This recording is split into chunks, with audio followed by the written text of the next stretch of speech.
Welcome back to the Meta Slayer Show with myself, Lawrence. Today we're slicing and dicing another hot topic from Warhammer. It's 11th edition, and we're going to cover every single faction's best disposition so that you don't have to. Joining me in this research and discussion is Meta Mike. Yes, it's that disposition. And it is the Shredder. Hello, everyone. So, first up, we're going to do this alphabetically. It's the Adeptus Sororitas.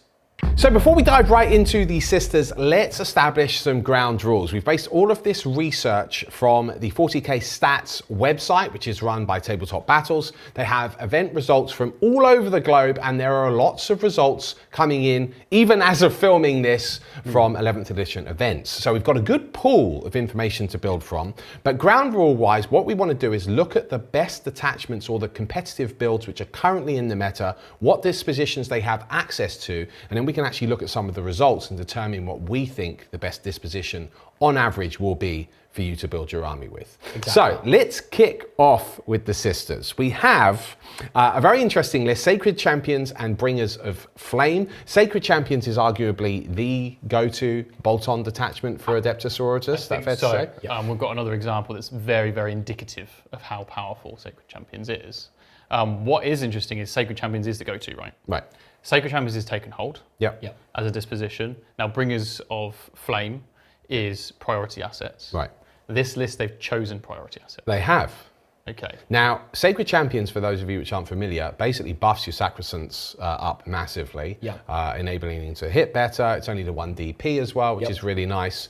And it's got some good strats as well, including Feel No Pain against mortal wounds, which is really helpful. Advance and charge in there. Yeah, which is really, really nice. And on top of the ballistic skill, weapon skill buffs, that is huge. Yeah, and on top of that, you've usually got Hospitalier in there, so you're able to bring them back, gives them Feel No Pain base.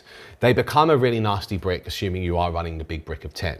Now, this particular list, which I may as well go over now, does indeed have 2 bricks of 10, both with Hospitaliers. Has Morven Val, absolute classic. She is a weapon, leading 3 Paragon Warsuits. It's then got 10 Battle Sisters.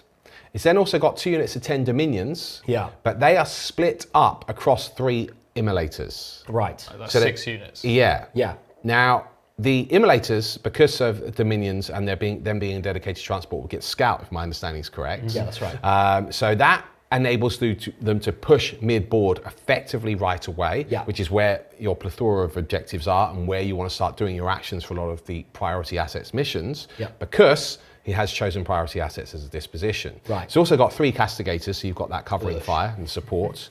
One of the units, 5 of the sisters can stay at home on a home objective and sticky that. Classic. So the list has got all of the killing power, but with 2 bricks of Sacrosands and Morven Val and Paragon Warsuits, why do you think we're not seeing a take and hold? Are they not resilient enough to go and take the objective? Wow. Yeah, I think it's a great question. It's a great question, right? Because you can make them OC2 each with Sacred Champions.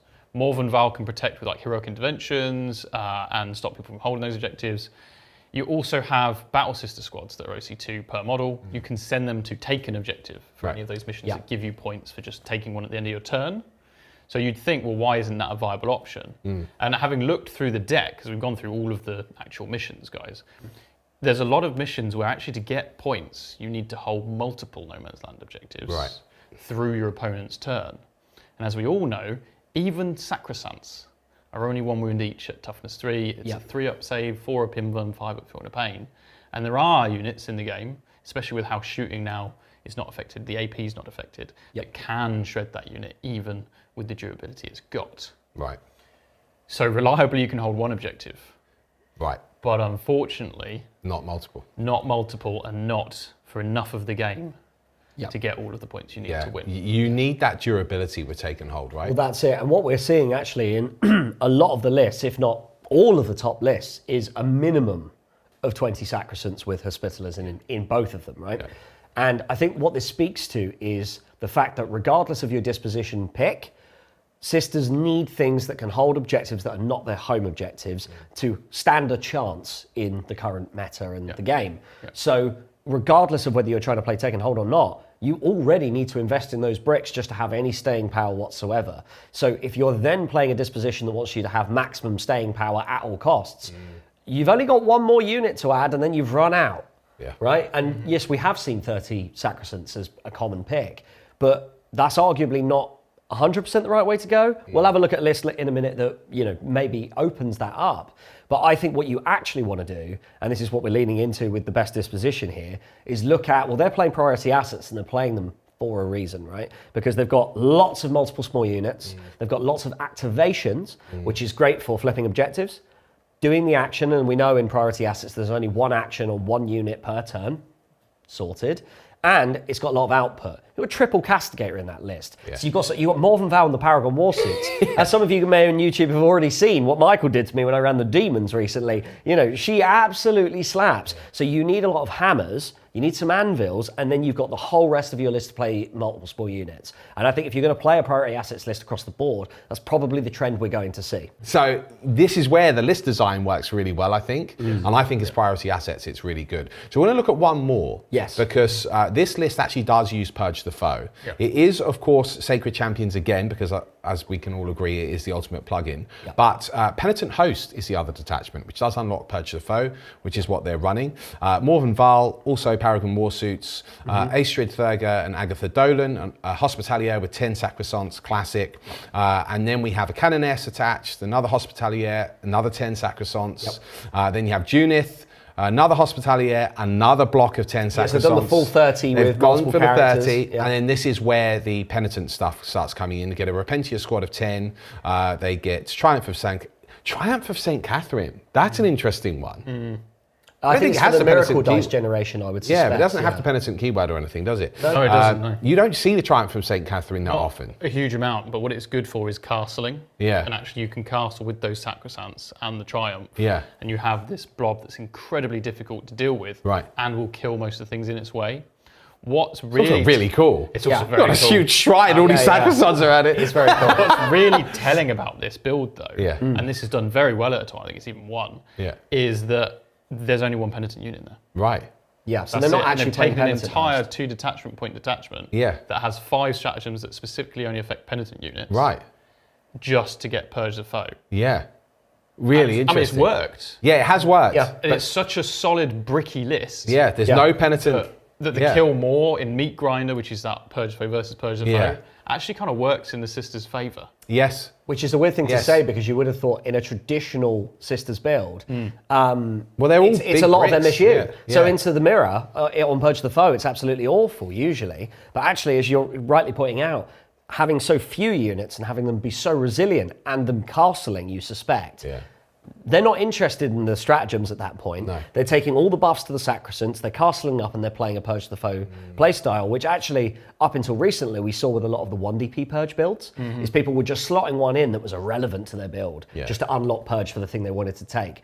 And what this actually shows is that Sacred Champions is really good. Yeah. It's Because enough. it's 1DP. A 1DP detachment is enough. So there's a really good example of like Purge the Foe is an available option. Yes. It's a really unique take. Yeah. Does well, work. It sold me on That's that as a disposition. We've got now 3 dispositions for Sisters Yeah. to really look at. Hallowed Matters is obviously another build for Sisters. Yeah. It's quite good. Yeah. That's priority assets. Yeah. So we've got priority, taken hold, and purge. But we've already kind of determined taken hold's not great. Right. And these lists evidence that because they both have access to it, but chose not to take it. Yes. So I guess our discussion now is purge or priority the way forward for a Sisters player. Yeah, it is. I'm going to put my cards on the table. I actually do think priority is slightly better. I think priority is better. Totally. And I think that works, as we've seen in Hallowed, as just as much as Bringers. So, I think priority is definitely the winner for me for Sisters. Okay, so that's it. We've locked in priority assets for the Sororitas. Let's move on to the next faction. There's lots to get through. The Adeptus Custodes. So the Golden Hosts. This is quite interesting because it's skewed very much in one direction. Yeah. We're seeing Might of the Morotai in Lines of the Emperor, and we are seeing none of this for the Might of the Morotai. In fact, we're only seeing it to use the Lines of the Emperor. That's correct. They're tagging on Might of the Morotai so that they can take Taken Hold. Okay, that's this right. is the disposition we're seeing again and again and again. Yeah. There is an outlier which does have access to Purge through Shield Host. Yep. And they're also running Tyranids Hammer Blow as a second detachment. However, Why are we seeing this, do you think?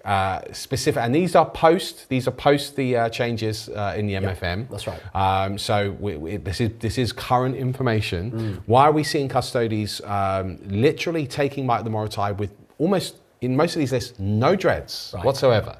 One of them has a Telemon in it. Yes. But they're basically taking the detachment only to unlock this disposition. That's right. Why are we seeing that? Well, so I think, first of all, I think Lions of the Emperor is clearly the strongest attachment for Custodians at the minute in terms of the popular playstyles that are doing well at events. And that is enough. And all they needed to play that detachment well was a disposition that suited them. And we have seen actually previously people were taking this before it got changed as a Purge the Foe, which arguably they're very good at that as well. But obviously they've had the dispositions changed. There's no 1DP Purge the Foe you can slot into it now. So if you want to play that rule set and you think you've got the play style down with that detachment just as it is, full 10th edition style, this is your only way of slotting in Take and Hold, I believe, and playing it to the best of your ability. Right. With a good detachment. Yeah, with a good detachment, because Lions is so good. Yeah, when it pretty much circumnavigates one of the biggest issues of 11th, which is the cover. They're getting the +1 to hit if they don't have other Custodes units within 6 inches, which generally, they're taking the big bricks, which we are seeing quite a lot in this list, and we're taking hold the requirement being often holding more objectives as well than your opponent. You want to be taking that mid-board, so your units aren't going to be within 6 inches of each other. You're going to benefit from your army, your detachment rule. Which is huge. +1 hit and wound is no joke on a Custodian. And you're hard to shift. You're hard to shift. But there's an argument now, well, what about Purge the Foe? Because Purge the Foe, like, they are good at killing things. And they're very difficult to kill back for any of those missions that require you to kill them in that particular disposition matchup. So they can hold a no man's land objective and they can go and kill things, and they're perfectly happy doing that. Yes. So is Purge the Foe better than Take and Hold, or is Take and Hold the better way to play Custodes? I think the answer is actually, I personally think they play both really well. Yeah, I agree. And it might be that actually they would play Purge slightly better. But I think what it comes down to is the Lions of the Emperor detachment, especially for the expert Custodes players, is basically a better detachment than Shield Host. I think this is the conclusion that we're seeing here, that people are wanting to run Lions of the Emperor because of the suite of stratagems that it has, because of the circumnavigating of the -1 to hit, so making your Custodes even more reliable. And they would rather have that and play Take and Hold than a slightly worse detachment in Shield Host and making it Purge, even though Purge might be a slightly better mission. So I've got an interesting take. Go for it. And I think my feeling is that Take and Hold is better. Yeah. I actually think Take and Hold is better because all of the agency is on you. When you build your list for Take and Hold, you can go all in on holding those objectives. If you build for Purge the Foe, you have to make sure you're able to kill different types of targets. Yeah. Whereas suddenly, Take and Hold, lots of big bricks of Custodians, as we're seeing on all these lists. Got the 5s of Terminators, the 5s of Guard, plus maybe an Inquisitor or a character. And you go, cool, the way I score points is all up to me. You can't hide so that I don't get any kills. Right. I am going to score points by just being here. And I'll be damned if you try and take an objective, because I'll 2CP Heroic Intervention and just charge you anyway. And there's a huge amount that these Custodians benefit from, like hidden. Yes. Oh, yeah. You've got go to ground, you know, and if you're clever with the Custodians, you're just not going to shoot. Because you know that they can't shoot you unless they get within that 12 inches. And they're also -1 to hit. And when they do shoot, they're very effective. You know, we've seen that actually they can be very effective, particularly when they're getting the buffs from the detachment rule. Now, the natural disposition of Lions is disruption. And there's a reason why, even in some of the missions that actually might be all right for them, no one's really taking that. And it's quite simple. I've got it right here. It's called punishment. You don't want to be punished if you unleash the Lions. It's that simple, because one of the greatest tools and tricks that this happens is Alaris Custodians can use from Golden Light, and at the end of your opponent's fight phase, they can leave the table. If you've also unleashed the Lions via a stratagem, now you could have 5 or 6 Lions, be all individual units now, that can go up and down. Well, first of all, this is terrible in the Purge mirror, which is why actually it not now having Purge and it be Take and Hold as the build is probably even better than it was. And you then don't want to be condemned, because if you've done damage with that previously and then you leave the table for any reason, you should hand the Purge player 5 points for just losing a model, and that's terrible. And the other thing as well is when you unleash the Lions and you're playing Take and Hold, you have a lot of zoning, you have a lot of screening. And actually, this will be quite effective into Recon and Disruption or other deep strike armies. You can use your From Golden Light deep striking Alaris to zone out an entire section of the board, thus making you more effective at take and hold against anything that wants to try and ingress or something. Yeah. And we've actually seen a lot of these lists do have a lot of prosecutors, witch seekers, which seems quite unusual how we'd build a list.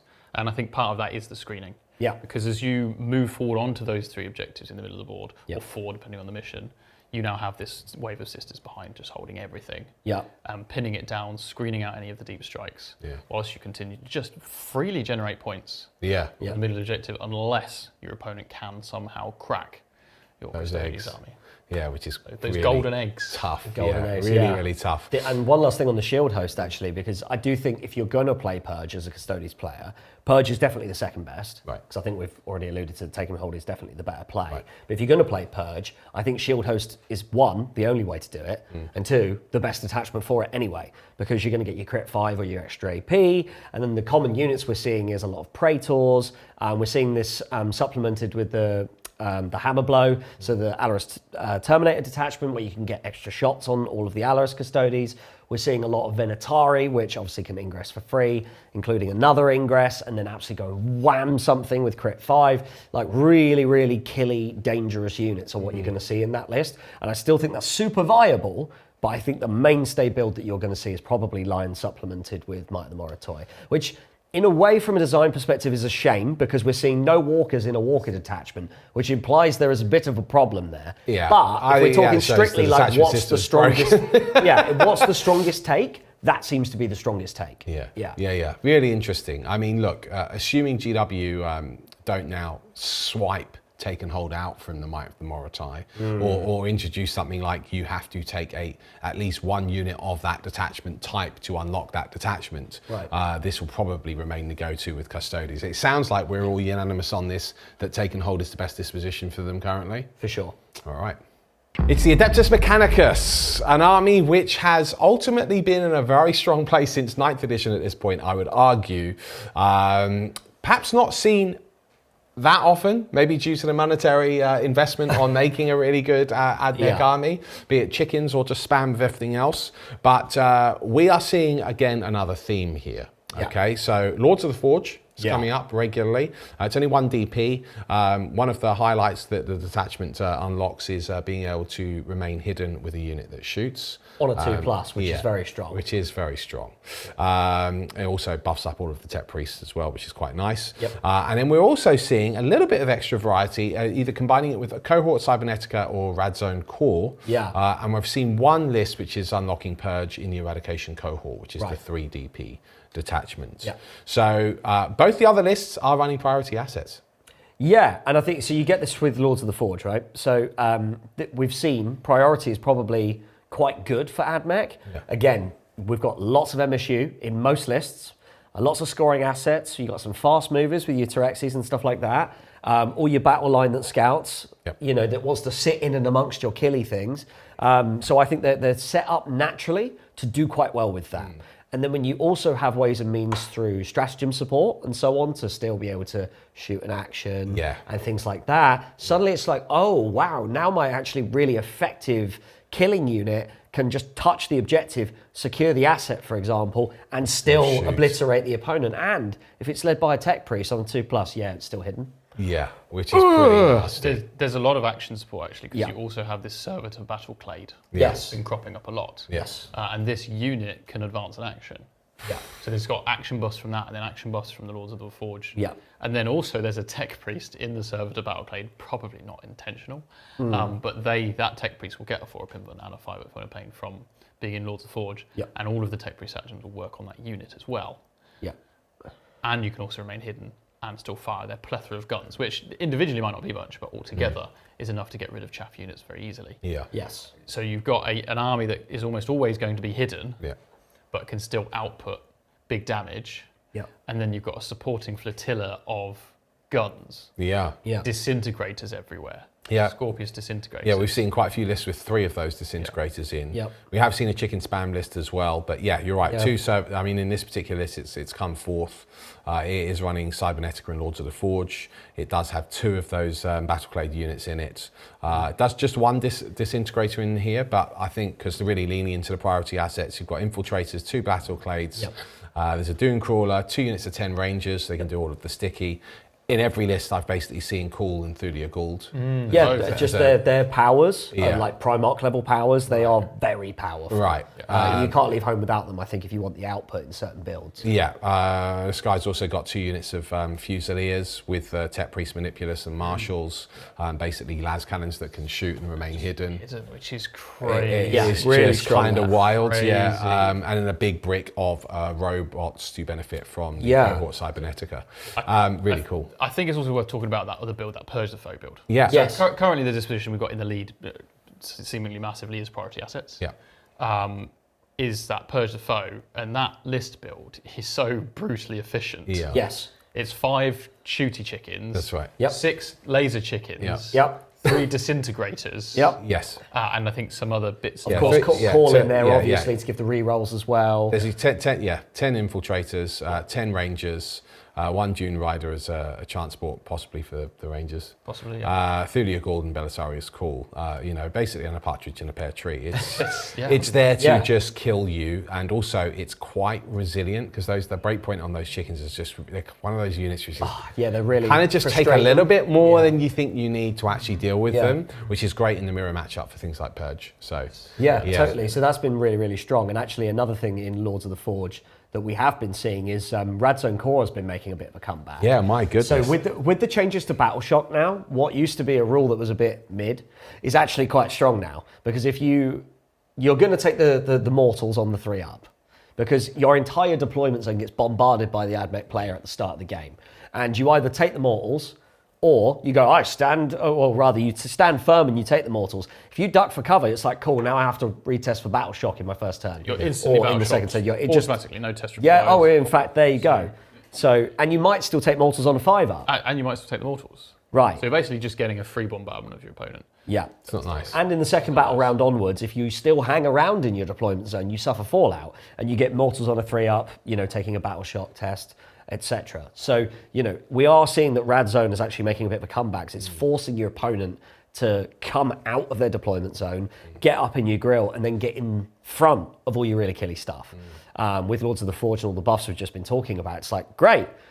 Lambs walking to the slaughter, mechanical slaughter. So that is actually a build we've been seeing win quite a few events. As well. Yeah. And then you get the priority from the Lords of Forge. Right. So I think I do wonder if there's a play for something like reconnaissance with them, because they have so many little fast units they can do with the Birdmen and such. Yeah. But that's not the builds that are coming to the fore. So it's pretty obvious that it's either Purge or priority. Yeah. And I think we're in a situation where actually, for most Admech players, priority is probably going to be the way to go. The swift and deadly Aeldari now. So there's only a couple of lists, so there's only a couple of pools to pull the resource from, the data from here, but we are seeing on both occasions that they're running recon. This is probably not a surprise. Yeah. Purge for Aeldari, they are generally squishy, depending on, outside of maybe running like a Wraith list. Right. They are generally squishy, so perhaps don't lend themselves well to Purge. I think the worry with Purge is always that if you play against someone else who is Purge, they've built into a very killy list. Yeah. And they don't have many units, so they're just going to win the mirror. Yeah. That's not ideal, is it? Yeah, which is a shame, because actually I think the detachment that unlocks Purge has some teeth to it. Yeah. But it's just because of the nature of the disposition system and the way everyone else is going to build their list, I just don't think it's going to see the same kind of success that Recon will. So what we're seeing is an Armoured Warhost and Seer Council for a total of 3 detachment points, and obviously running Recon, as I've said. Now, listen, Seer Council I'm all about. It's Orthway. Okay? Yeah. I love a Seer Council. Yeah. It's very interesting to see it sort of rear its head again, because it wasn't the detachment that you would see No, it wasn't. often. But it does have the uppy downy, in the same turn no less, Yeah. which is really useful. This particular list has Eldrad, a Warlock, and they're both attached to Storm Guardians, and then it's gone for the big kahuna of a Warlock Conclave of 4, which they then attach after the fact, which is legal. You're seeing a big stack Yeah. of different character buffs and leader buffs here, all interacting in one. They'll unit. have a 5-up in Von. They'll have -1 to wounds to the Warlock Conclave. They'll have -2 inches to anyone charging them because of the Warlock in there. Yep. On top of that, if they're in cover, there's a stratagem which also gives them an opponent a -1 BS, or basically you can get a -2 to hit in total. Yes, yeah, -1 to hit and -1 wounds, Yeah. and then Yeah. cover as well. Yeah, which So starts you to could become quite potentially annoying. get -2 to hit, -1 to wound. Yeah. This whole brick now is suddenly way harder to kill. They've got Right. invuns. Right. They can battle shock you just by looking at you. They've got a lot of tricks. Yeah. Obviously, a lot of great stratagem access depending on your fate dice pool as well. Yes. It's a very interesting detachment, actually. It's a very interesting build. But they've still worked in enough MSU to play reconnaissance, Yes, right? because that's the thing. They've got 2 of those bricks. We've got another Farseer Warlock Conclaves doubled up with another unit of Storm Guardians. But then, we've got Janezar, we've got Howling Banshees. It is just a unit of 5, but Janezar will do a lot of lending of their killing. They're also really fast. They're really fast. They can advance and charge inbuilt, if I remember correctly. That's right. So they can zip up and be in a quarter and also potentially do some killing at the same time, which is nice. Then we have Lycus and a unit of 5 Warp Spiders. Again, very fast, mobile Even faster. Yes. Yep, exactly. Then they've got Corsair Void Reavers, unit of 5 of those. Yep. Rangers, Swooping Hawks, 2 blocks of 10. It's very interesting take. Yeah. Right, and then you've got War Walkers, 2 units of 2 single units, and then you've got 3 Warlock Skyrunners. Now this has gone, I think the points have gone up slightly since then, so you probably end up after all change, you're probably dropping a Warlock Skyrunner or maybe the Rangers unit to make it all work. But ultimately, this is going to play Recon really, really well. It's going to be high scoring. I think probably you're going to get 6 points every turn as a minimum. In that that's in the taking hold one. So that's quite good. Yeah, and there's the action matchups as well, and you've got the assets to be able to go and do the actions. And reconnaissance is just, if you're fast and you have cheap throwaway units, you can do reconnaissance really, really well. Yeah, but we've also seen in a lot of the reconnaissance games, there's still often ways and means to score points by killing the opponent in some of the matchups. So actually having these big killy bricks that's so hard to deal with and they can dish out a lot of psychic power is really, really powerful. So they've still got the killing assets in there, but their entire game plan is not orientated on, can I kill my opponent or not? You know, they're taking their scoring into their own hands with their sheer speed. And of course, let's not forget the army rule, where you can go, cool, in this critical turn where this needs to be there, I'll turn off Overwatch. Or I'll add extra movement, for example. Or, oh, you've shot me, cool, I'm going to fade back. You whiffed. Congratulations, you played yourself. You know, they're still full of tricks. Like, Aeldari aren't in a position of strength like they have been in 10th and previous editions. Not at all, but they do still have a very reliable way to compete in the current game, I think, with reconnaissance. It's time to load up now on lots of las guns, lots and lots of las guns with the Astra Militarum. So there isn't a deep pool to pull from here. In fact, we've only got 3 11th edition lists. However, it's very telling that the 2 top lists are almost identical. The only difference being the selection of detachments, but they both use the same disposition, which is reconnaissance. Not something you would have immediately thought, perhaps when 11th edition first dropped, would be the go-to for guard. But when you do look at them, you go, well, actually, you're really quite good at doing this. They have lots of access to scouts units, lots of access to infiltrators if they need it. They also have, surprisingly, quite a lot of speed, given the nature of the infantry they have, the move order, and with that combination of things, it means that you can actually get the ball control that you want with something like reconnaissance, and of course you can swamp it with a lot of bodies on top of that. So if we look at the first list, this is actually using 2 detachments, Designation Force and the Siege Regiment. The Designation Force has a lot of nice, neat tricks, also being able to increase the detection range of your opponent as well, so you can bring your killy units to bear at seeing them if they're trying to hide against you. Right, list-wise, what we're looking at here is a Castellan, Cadian Command Squad brick, basically 20 Cadians, the Command Squad and Castellan in it. No surprises there. Then got a Tempestus Command Squad with a unit of 10 Scions to be able to drop in and do some nasty killing, and then ×2 on that. So there's your killing points to take enemy off of objectives and so forth. Then you've got a Gaunt's Ghosts unit, which has our uppy downy inbuilt. Really strong. Absolutely perfect for recon. Really, really good. And a steal at 95 points, in my opinion. Yeah, definitely. Very competitive. Yeah, Lord Marshal Dreer leading a unit of 5 riders. You pointed out Dreer, of course, can get back up. Yes, so this is an optional, the leading, because the other list doesn't have him leading anyone. Yeah. Dreer is a great source of 3 orders. Yeah. So he can just stand around behind terrain, because obviously he's mounted, he can't be hidden. Yeah. But he's fast, and then for 75 points for a model that just stands back up when it dies, It's quite good, isn't it? it's, yeah, value. Yeah, there's 1 Ogryn bodyguard, Ursula Creed, and then we go on to a second brick of Deathcore of Krieg, 20 of them, which is nasty. Then you've got the 2 Cadian recon squads of 10 each, and then you've got a plethora of heavy weapons. You've got Kazakhstan heavy weapons, all equipped with las cannons. Then you've got Krieg combat, two units of Krieg combat engineers. Again, they have scout inbuilt, and then you have a Krieg, 2 units of Krieg heavy weapons, also equipped with las cannons. Finally, a scout sentinel. I mean, this does scream recon in terms of the mission play. Yeah. All over. I like to call this the Imperial Meat type build, where you just have so many bodies, but in different units. Right. It messes up all the target priority. You can never really kill enough stuff so that the hit back is any less. Yeah. Because you'll kill 1 heavy weapon team. Yeah. That's just 3 las cannons. Yeah. There's another 9 las cannons pointed at you. Right. You can only kill 3 at a time, really, with your output. And what's really good here is they've got the designation force, the recon squads, and the combat engineers. Yeah. Mortals from the combat engineers. You got all of the heavy weapon teams. The catch-on ones scout, and then get reroll 1s against the targets they want to be shooting at. Yep. The Krieg ones shoot on death. Yes. Yeah. That's right. So as soon as you kill them, they still get to shoot the las cannons at you. Yeah.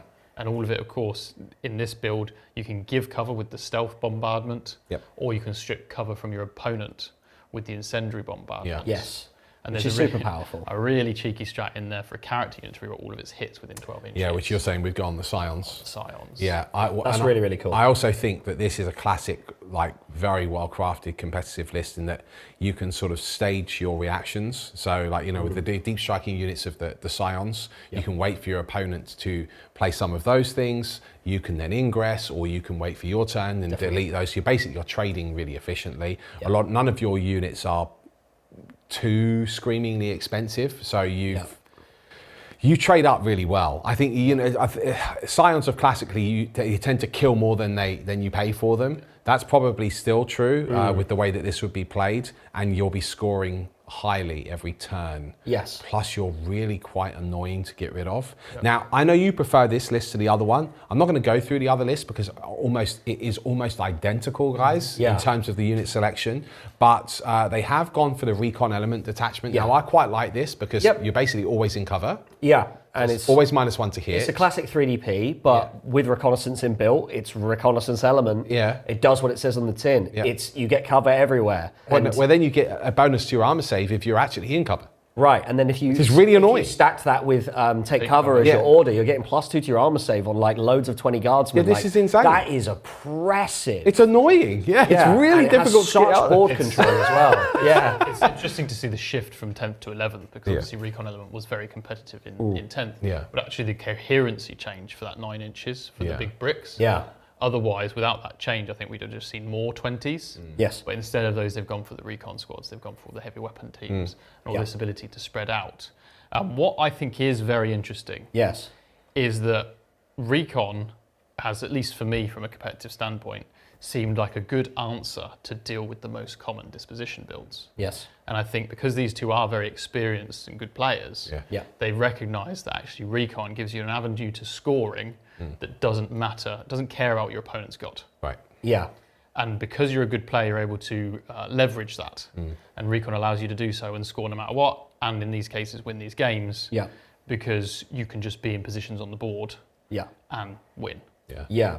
I think another disposition that guard, arguably, people might be thinking, but what about duty and honour and the amount of OC that you can chuck on units? You know, you used to be able to like throw 20 Cadians on a point, give them duty and honour, and it's like OC a million, you can't win that objective. So take and hold, you know, maybe jumps out initially. And there is a path to doing that with Abhuman auxiliaries, with the Siege Regiment, and then you can use the stealth bombardment and so on to give yourself covering as you move up the board and take and hold. And I think that is maybe an avenue that guard players might take, but I think when you've got such more available ways to score highly without having to defend the point so often with recon, it kind of means that build has not really even gotten off of the ground that I've seen. No point, is there? Yeah, like you can just send Dreer out and he'll die, and then he'll just stand back up and score you 3 points again. Right, so like why put in the effort of going, oh, my Bulgrin need to hold the point and I'm going to give them duty and honor and then I'm going to support it. You don't need to invest as much to score as well and therefore win easier.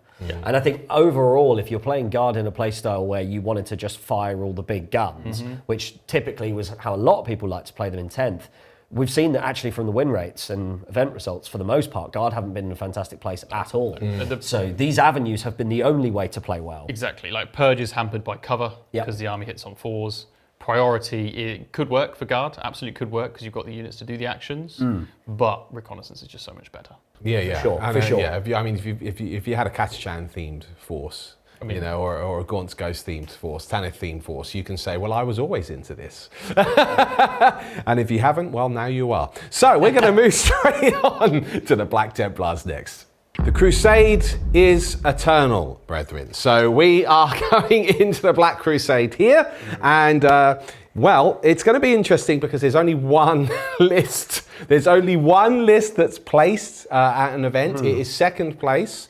And unfortunately, that list is now illegal based on the disposition which was taken, which I completely understand as a Black Templar player, you would want to probably run Purge. It's very much a thing. And of course, they were running Stormlance Task Force for the Advance and Charge everywhere, along with the Living Miracle. Unfortunately, that is now both disruption in terms of dispositions, which we haven't really spoken about disruption up to this point. It's quite possible that we will never speak about disruption throughout the entirety of this video.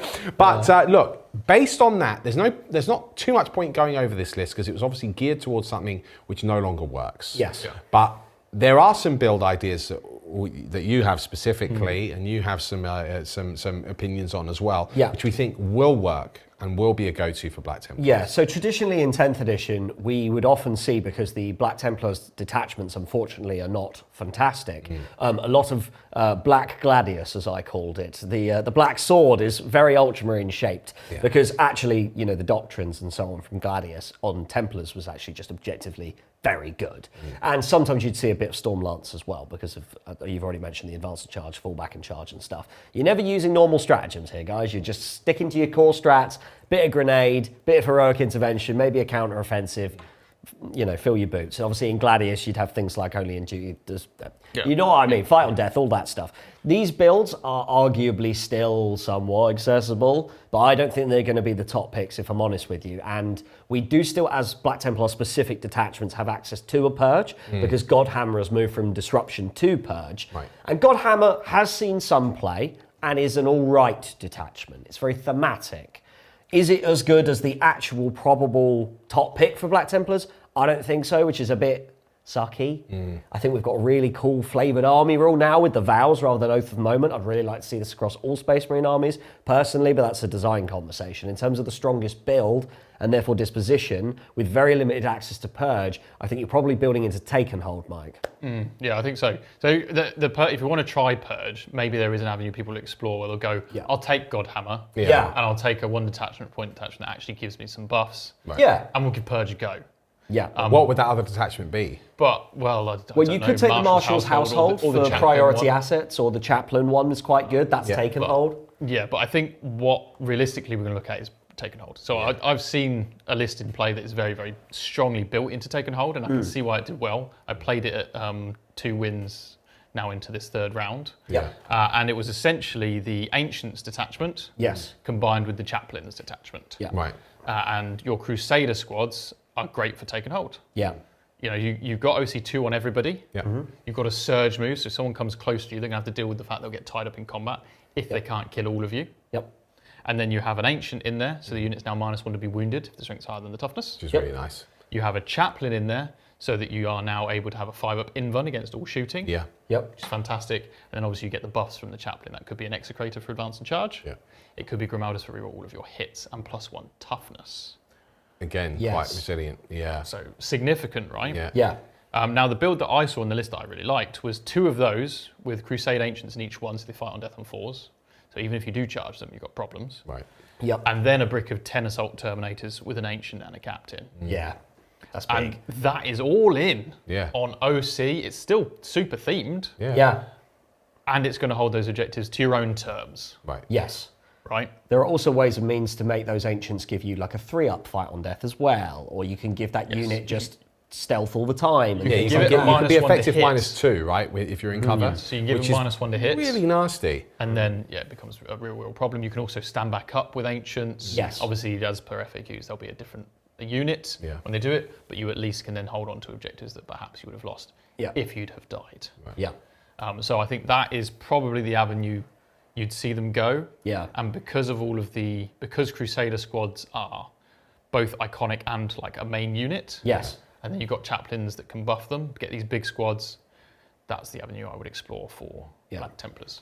It does feel like a Black Templar aligned, themed way of doing it. Yeah. Is there not, I can't imagine you'd want to lean into priority and then having to start looking at things like scouts, to do that, with the neophyte sort of theme. Not really, no. No, sadly not. And like Marshall's household, obviously giving +1 OC to your sword brothers and having some upgrades, like giving sword brother units fights first for an upgrade, or having stratagems where you get like +2 strength when you hit something, and then where you've got the +1 the wound vow active, potentially you're like hitting like big stuff on 4s or 3s and just really walloping them. Like that's fun, but you're then looking at priority. Yeah. And I just don't know that you would spend the points as a Black Templar player on those units. Like, almost every Space Marine player in the world has a combi lieutenant these days, but that's one model. The whole rest of your list is probably geared to actually smacking your opponent, which is a bit of a shame. I think Black Templars aren't in a fantastic place,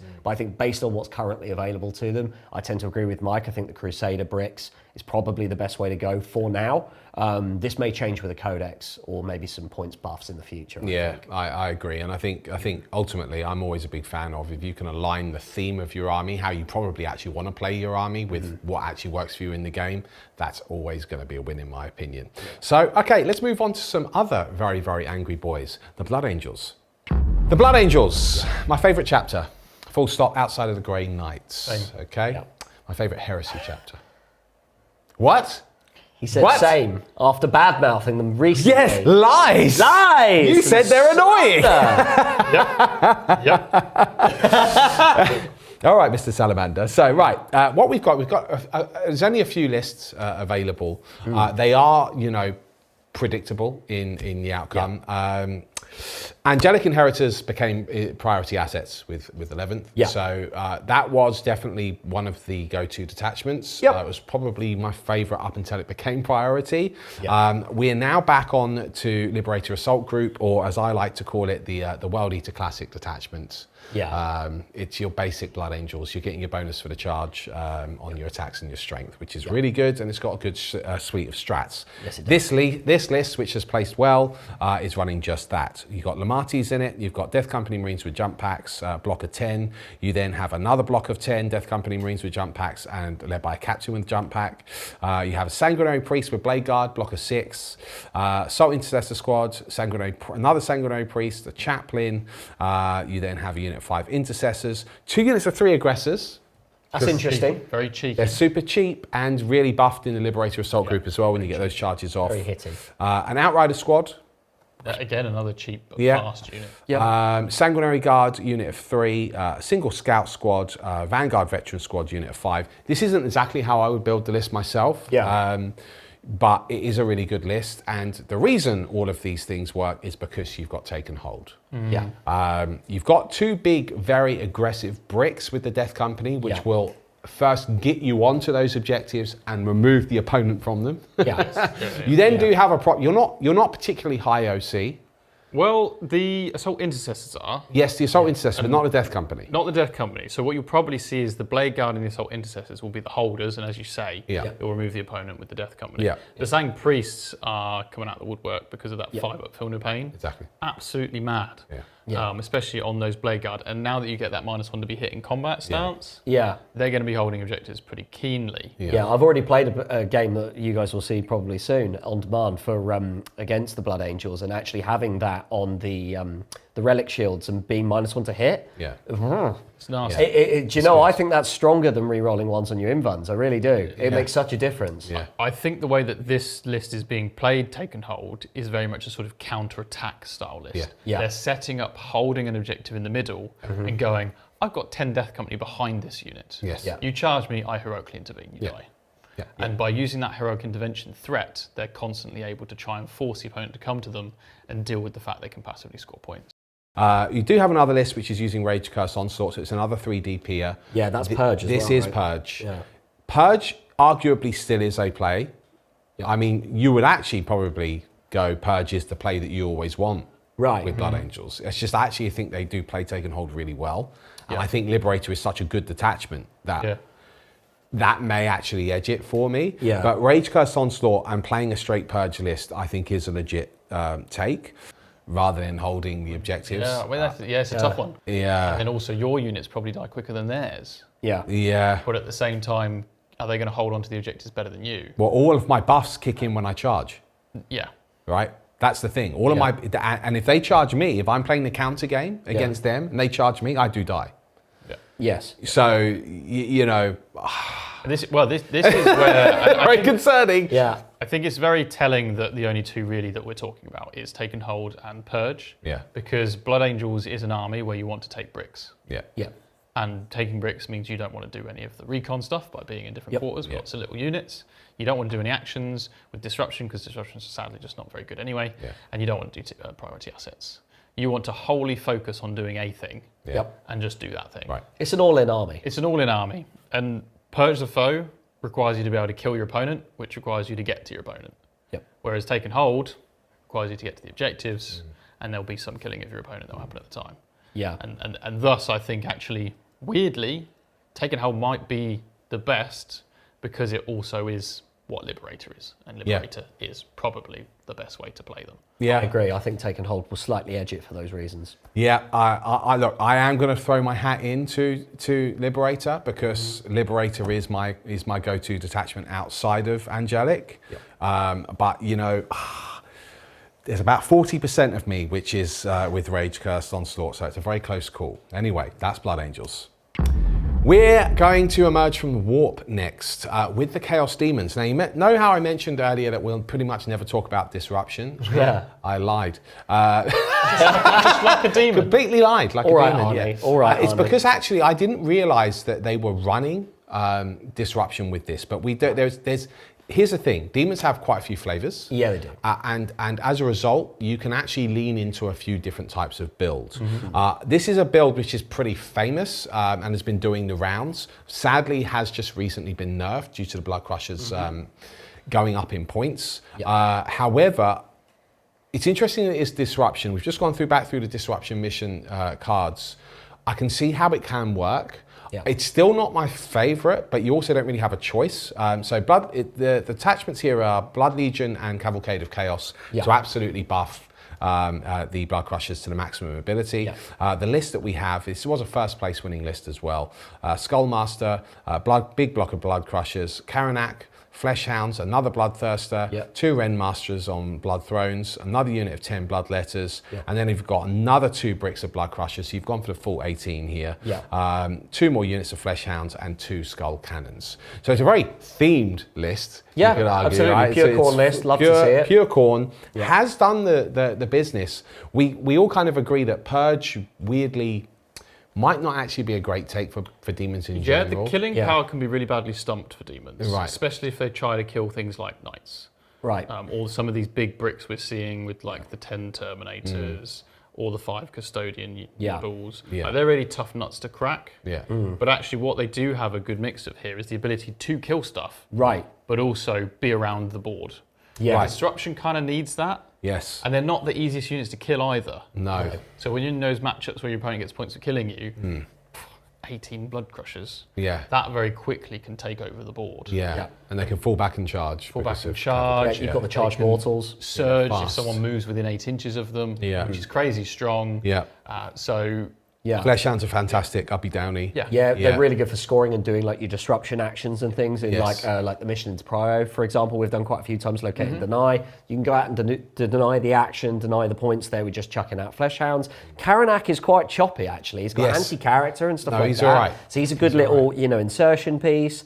Obviously, Blood Legion does unlock Purge, but as we've sort of said, even with all the Ren Masters there like revving you up, it's still quite swingy with demons sometimes. So I think leaning into the disruption and then just being so abhorrent to deal with the cavalcade is really, really powerful. Well, look, I think this is really telling. I'm fully prepared to eat my own hats. Luckily, I don't own one. Otherwise, I would have to. But I actually see Disruption weirdly as being better than Purge. Yeah. I think it could play as Purge, though. I really do. I mean, Blood Crushers are very killy. It could. On the charge. I think this comes back to something I said earlier. You've got to get there. Yeah. Purge. Yeah. Your points are all dependent upon killing the enemy. Yeah. But actually, against the demons, they're not that fast. No. And they don't have any shooting, like short skull cannons, whatever. Yeah, that's a token gesture. Exactly. But your opponent can sort of stay off and score points. Yeah. So if you play Khorne, maybe Disruption is probably the way to go. Yeah, right. Yeah, in a way. Yeah, because you're still going to, in some of the missions, even like delaying action, for example, against Purge, you're going to get points for when you kill things, in addition to you disrupting them and doing other things. So that's quite cool. But there are other gods. There are other gods. So let's look gods. at some of the other builds that we have. There are quite a few well-placed lists to choose. Yeah, totally. So we've also seen the Warp Tide. So this is the new 1DP detachment which unlocks Recon, which arguably could be good for some demon lists. But what we've seen this is slotted into some monogod builds, particularly the Legion for Excess, as well as Plague Legion, but for different reasons. So I'll start with the Legion of Excess. Slanesh demons are actually very good. Yeah. And when you slot in the Warp Tide, you're buffing up all of those demonettes. They've got assault, they can charge, do all that sort of stuff. In addition to that, it's going to be priority assets, which actually in a demons list where you've got a lot of small units that are quite cheap, we've seen already that's really good for priority assets. And whilst you can score for killing, it's not the be-all and end-all. Right. And you only really have to control often the middle of the board with a bit of an action involved and or your natural expansion. And actually, you can kind of force your opponents to come towards you with a priority assets list and then deal with them in the middle of the table. And obviously, with the Legion of Excess, you can sort of give up the first hit and then get all your buffs and things like that. We're still getting all those cool rules in there. I mean, this list here that I'm looking at, we've got like Demonettes with a Contorted Epitome, we've got Celeste with Demonettes, we've got a Keeper of Secrets, another Keeper of Secrets, a Torment Bringer, Demonettes, a Beast of Nurgle, because again, priority asset. It's a great little thing to throw out and score a card or do the mission. And then you've got Fiends, because 18 Fiends. They are like great. they absolutely slap, and actually that's really interesting. I wonder if even they would do all right with the Cavalcade in an alternate build. Yes. But They're that's not mounted, the list. they're beasts. That'll be point. what it is. Yeah. Well pointed out, Mike. I think what you get from the Slanesh build, and actually we've seen priority assets with the Tzeentch builds, the Scintillating Legion. Scintillating, yeah. There was a build with Lords that gave you Purge, but there's not really that anymore. So I think priority assets for Tzeentch and Slanesh is probably what we're looking at. Yeah. And what you have is this suppressive wave of super fast stuff that's difficult to deal with. Yeah. Whilst a couple of little Gribblies do some actions Yes. while the opponent's occupied Yes. with Plus dealing the with Fiends 18 can Fiends. hide. Yes, exactly. Which is nice. Right, Whereas good point. Good point. Blood Crushers can't. Yeah, Really and grim. then we've not mentioned Nurgle. Really, the Nurgle build, if you're going to do it, is Plague Legion with Warp Tide. And then you're going to see those Plague Bearers get buffs and support. And then you're going to probably play Take and Hold with a pure Nurgle army. So you're going to take big Bumbers, you're going to take lots of Plague Bearers with buffs, you're going to have Beasts of Nurgle, maybe even Plague Drones to play sort of nuisance and distraction and so on. And yeah, if you need to do any actions, if you get a card like Cleanse or Plunder because you're not worried about it in your primary mission, you've got Beast of Nurgle to go and do it. Yeah. And it's also a very frustrating thing if you want to sit back for a turn, go and throw them on the central objective and be like, cool, it's an OC3 model, and if you don't kill me in a single phase, bloop, I'm healthy. Have fun removing that. So actually I think Plague Legion has some real play as well. We have seen a couple of lists here go third and second respectively with that build. Yeah, it definitely has legs, and especially with Take and Hold. It's quite interesting to, obviously none of the attachments are unlocking Recon, or none of these players have considered Recon a good enough mission for them to take, whereas I would have thought Demons actually would play Recon really quite well. You'd think so, but I think what ends up being the case is they don't have enough cheap throwaway units available. Right. Yeah. And that's why they don't do it. Even with the Fleshhounds? Well, even with the Fleshhounds, but that's just 3 units of Fleshhounds. Yeah. And then the rest of it is like your battle line units are expensive. Yeah. It's 100 plus points for any of your battle line units. Yeah, so like Your characters Warptide are all unlocks expensive. it. Right. Yeah, Warptide unlocks it, but as you say, everything's expensive, Mike. It's like if you had, let's say, 3 individual Beasts of Nurgle, there's some throwaway units, 3 individual Screamers of Tzeentch, sort of like to fly up or something. You're spending a lot of points actually throwing them into the corners and trying to be in the positions. I agree. I think the units are too expensive at base to play that way effectively. Yeah. So, based on that, the disposition that we'd recommend probably is kind of depending on what you're building, I guess. Yes, you got. Yeah, it really is. Strangely, Purge the Foe is not there. Are we saying that we're not going to recommend Purge the Foe? Purge the Foe. I think it's Prio, Taken Hold, or Disruption, dependent on your god. Are we recommending Disruption here? Is that what's happening? Well, if you're Khorne yeah. and you've got the Cavalcade, it's the best way to play your big, nasty rhinos. Disruption. Okay, well, there you go. At least you've got some variety, right, guys? It's now Chaos Knights. This is a bit of a shame, guys. So, as of filming this, there are no placements in top 4. Obviously, there's going to be some tournament somewhere where someone's placed top 4, but no data has been input into 40k stats. As a result, that is probably a good indicator that Chaos Knights are perhaps not doing that well to not even have any placements. In top 4 at least. In the top 4, exactly. So, look, disposition-wise, what are we looking at? Well, I think probably priority assets, and there's a number of reasons for this. Your War Dogs aren't incredibly expensive, and they move at a relative speed. So when you want to do that one action, you can just throw out a dog to do it and have the rest of your army focus on like damage and holding. Also, we know that our Titanic characters can shoot an action, and of course you can just tow in and then shoot out the other side and still do the action now. So priority probably plays in a way in which I think the Chaos Knights are more suited. The other thing to note is Games Workshop have obviously acknowledged that Chaos Knights are in a bad way. They're probably riding on the coattails of double Gatling despoiler spam, and now you're paying a bit like a Defiler, you're paying gun tax and multiple unit tax on that. And now we're seeing that actually the army can't cope without that build, sadly. So they're not in a fantastic place, but the Desecrator recently did just get buffed in the update, so it has a much better rule now. The Knight Ruinator, which unfortunately, with considering it's a brand new cool model, had awful rules because it was such a casino. I think it was like 2d6 on both of its weapons. Casino, that's a good way of putting it. It's just you're all on 13. You're just all in. Now it's I think d6 plus 6 on both of those weapons, so you've got some level of consistency with the minimum 7 shots. So they've made an adjustment, I believe, to I think it's darkness within the army rule. They have, the Abominant's been upgraded as well. Oh yeah, of course, so we're seeing some changes to some of the big knights. Yeah. And this makes me think that perhaps there's an avenue to explore Lords of Dread. Again, where we have the big knights getting upgraded. We can for free sticky an objective for 5 OC, which now stops some of those pesky deep strike units just stealing an objective. 3 Inceptors is only 3 OC, for example. So we can then start to move up the board, and maybe Taken Hold is an option. Is Lords of Dread with Taken Hold? Knights. Yes, Lords of Dread is now Taken Hold. So you can move up the table with those. You can obviously shoot an action if the cards come up. But you can sprinkle in some of those War Dogs to up the OC as well. You're going to have to, I mean, against other armies as well, This is it. The problem is you start to look at these other armies and you go, oh my God, there's 10 Terminators. Oh, there's another 10 Terminators. There's 6 Blade Guard with a 5 up Phone of Pain and a 4 up Inward and -1 to hit in combat. And you go, I don't have a Chaos Knight that can clean that up. And that is where they're struggling. That's why Purge isn't an option. Because they actually, I don't think they can kill effectively enough enemy units that are seeing play. Your other option is the priority assets. Which you could slot in Bastions with the big boys there, with the Lords of Dread, and that unlocks priority. But it's basically orientated around a Knight Tyrant. I mean, how good that thing is, I don't play Chaos Knights. I like priority for Knights, given the fact that if you are leaning into the big knights, granted the detachment that you're taking might not be ideal, and that is a problem, don't get me wrong, but I really dislike this idea, and this is probably why they are struggling as well, that the Taken Hold is in those matchups where other people are also trying to take those objectives.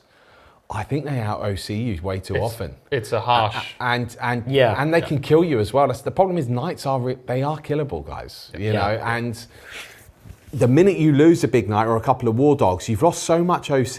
You've not withstood the test of that turn, and you're not on that objective anymore in your next command phase, and you've missed out on your take and hold. Yeah. Whereas at least with priority, you're able to be a little bit. You talk about being in control, which I completely agree. Like I'm able to do this action, but I can also still shoot. That's a huge advantage to have. Definitely. I would, for me personally, I would be trying to leverage that in any way I could. Yeah, well, Infernal Lance we saw was actually quite a common pick anyway previously, and that is a priority asset, but it's a 3DP. But this was the detachment typically, I think, correct me if I'm wrong, Mike, where we did see the triple Gatling we saw a lot in here, and actually it used to be Purge. Right. Where it's Prio now, which might actually suit it better. Which might suit it better because Purge is just a little too difficult with the output that we've got. Yeah. I could even see a world where Disruptions potentially at play. For a similar vein for the demons, they're durable enough to not give up the kills too easily. Yeah. But they can actually do things around the board and interact with the enemy. Yeah. Disruption. Potentially. I don't know what you're saying. I think it's making me very uncomfortable. Well, this is the thing. It's even with the hunting war pack, like where you're buffing up your dogs to go and run out and have buff detection range and stuff. That's recon. Yeah. I don't know if you're playing war dog spam and you're not taking the main dog detachment. That as a slot in with something 2DP wise. Maybe that's a play, but it's a difficult one, isn't it? Because I think Chaos Knights are in a uncomfortable spot with the way the mission setup is in 11th. They haven't made the transition very easily, in my opinion. Exactly. I mean, let us know what you think. If you're like a experienced Chaos Knight player, I'd love to hear that. I think priority is probably what I'm going to stand by. Yeah, me too. It's going to be the one that you have the most ability to do, especially when we talk about some of these horrific take and hold builds you'd have to face. Right. Yeah, I mean, that's sort of where you go. Yeah, guys, I'll try and unlock priority. I wish I was a bit more of an expert with the Chaos Knights, but for me, you've got a core rule, which is basically allowing you to do something and play the mission whilst also killing your opponent. That must be a good thing. It just, if none of those attachments are good that unlock priority, that sucks. Yeah. Let us know what you think in the comments. For now, it's priority from us. Chaos Space Marines now, very close to my heart, my blackest heart. There are actually two ways to go. The results are very much showing it on 40k stats. You're looking at either take and hold or recon. You've pointed out, you think it's basically they're looking at what's the best attachment I have access to, what's the flavor that I want to run, and I'll just run the disposition because that happens to be what I have to play. Honestly, these builds are all incredibly similar. Right, and that's both for take and hold and recon, which is quite telling. So look, let me give you an example. This one is a list which has been after the recent MFM. Right. It's placed very well. I think it came second.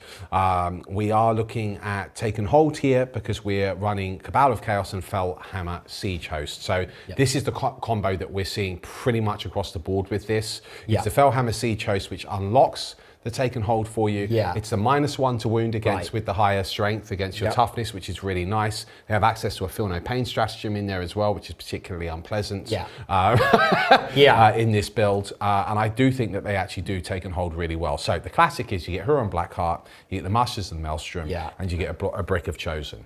They're going to take and hold the objective that you want. They can absolutely rinse in combat. They're now going to be really quite annoying to kill because of the access to the strats and, of course, the attachment rule.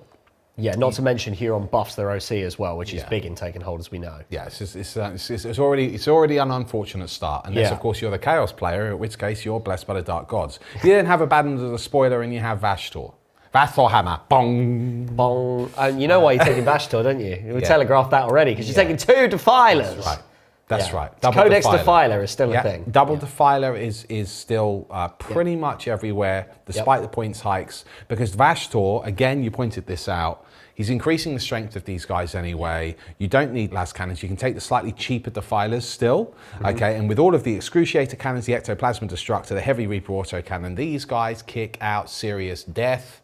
Are very good at moving out onto an objective and taking it in the first place. By killing the enemy. Yes, you know, they can do that. They can absolutely do that. This particular list does have a unit of 5 Red Corsair Raiders as well. Some Beasts of Nurgle and some Nurglings and some Cultists. But you get the idea. This is a sort of quite classic take and hold. Pretty much all of those lists were a variant of that. There isn't really anything else to say. I do think it does take and hold very well. The thing is, but you can see by the list, it's not like building into big bricks with high OC. No. It's not like the Terminators and Crusaders. It's not anything like that. It's just this stuff kills things good. Yeah. Yeah.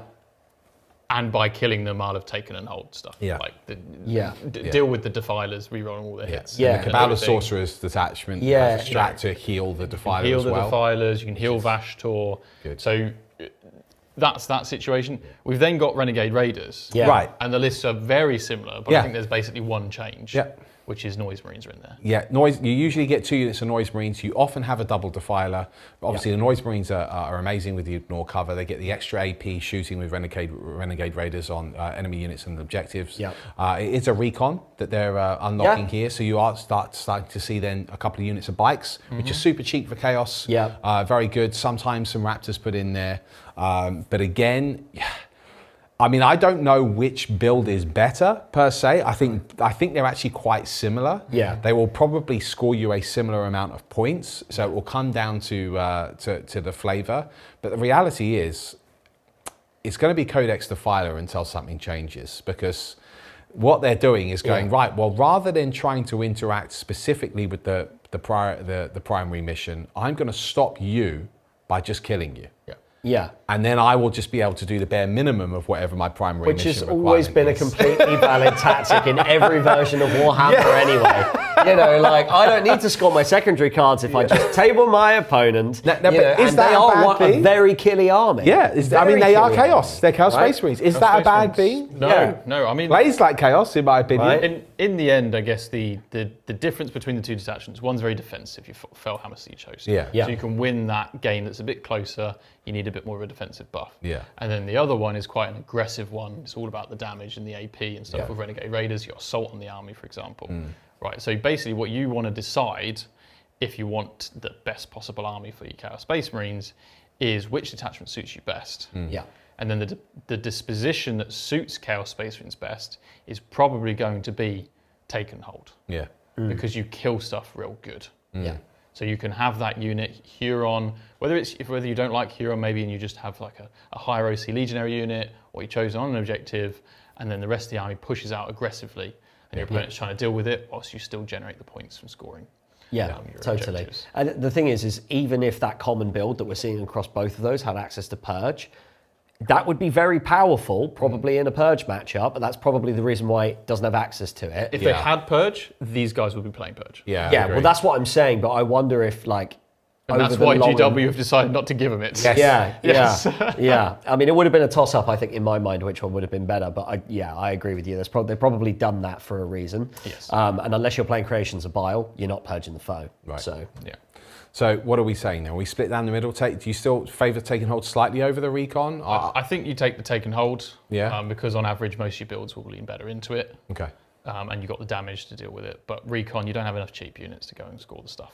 Yeah, unless when you're willing to spending use all the of your bikes points on your defilers. You also then need to use the really old bike models, unless you're willing to do some cool conversions. And if they don't update the Chaos bikes this edition, then I don't even know what's going on. give us Doom Riders, man. Like, Yeah, come on exactly. now. All right, well, that's Chaos Space Marines.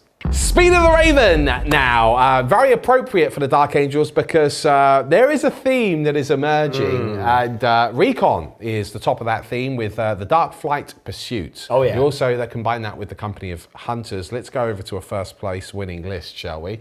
You think this is quite strong? Oh, I think it's a fantastic build. I think it's incredibly strong because you can. He has some kind very of interesting words off camera about it. you can kind of do whatever you want. Yes. You're so fast. Yes. and Yeah. even if you get tied up, Yeah, you can fall just back, keep shoot, shooting charge, and do what you charging want. it. Yeah, and of course your fly Ignoring units cover. with Dark Flight. Yeah, I was just about to say that. Ignores cover. It's got some great stratagems in there as well. You know, it's good. Okay, so look, this is Recon. All right, we know that fast-moving armies are going to be good at Recon. All right, you've got Azrael, you've got Inner Circle Companions, brick of 6 there. You have Samael, you have a Ravenwing Command Squad, you have an Outrider Squad. My understanding is Samael and the Ravenwing Command Squad can now join all into one brick. Yes. That's right, because the command squad now has support. Yeah, that's just real nice. And it's got mobile because of Samuel, so you can go straight through walls. Yeah, that's real cool. yeah. Oh, that's nasty. And they've got great duality because they shoot real good and they fight real good too. Yeah. Outrider Squad. Then you've got Lionel Johnson. He's got uppy downy and a recon army. He's just come down on points. Yeah. You have an intercessor squads, just token gesture. You have 2 land speeders. You have a land speeder vengeance, 2 of them. Sorry, I beg your pardon, it's 3 of them. You then have Raven Wing Knights, Black Knights. You then have a Raven Wing Dark Shroud. You then have 2 scout squads and a Storm Speeder Thunderstrike. You've got all of the speed. Yep. You've got all of the firepower. You have a lightning fast, brutal melee unit led by Samael there. Yep. You have the Lion. Yeah, you have some brutally fast melee assets as well. Yeah. As well as the shooting assets, and your best shooting assets are going to ignore cover. Yeah. And you could even do the same thing, and instead of taking the Dark Flight Pursuit, you could put in Dark Age Arsenal, and you could lead into a few more Black Knights and rev up them plasmas, because it's very strong, that. But you would lose reconnaissance. That's a very good we're point. Not seeing that particular build. What's the disposition it unlocks? That's priority assets. That's probably why it's not being done. You don't want that. There is a priority assets build though. There is, but it ain't in black. No, it's in the Bone of the Deathwing. Yeah. So, okay, so you're looking at a whole bunch of Deathwing Knights.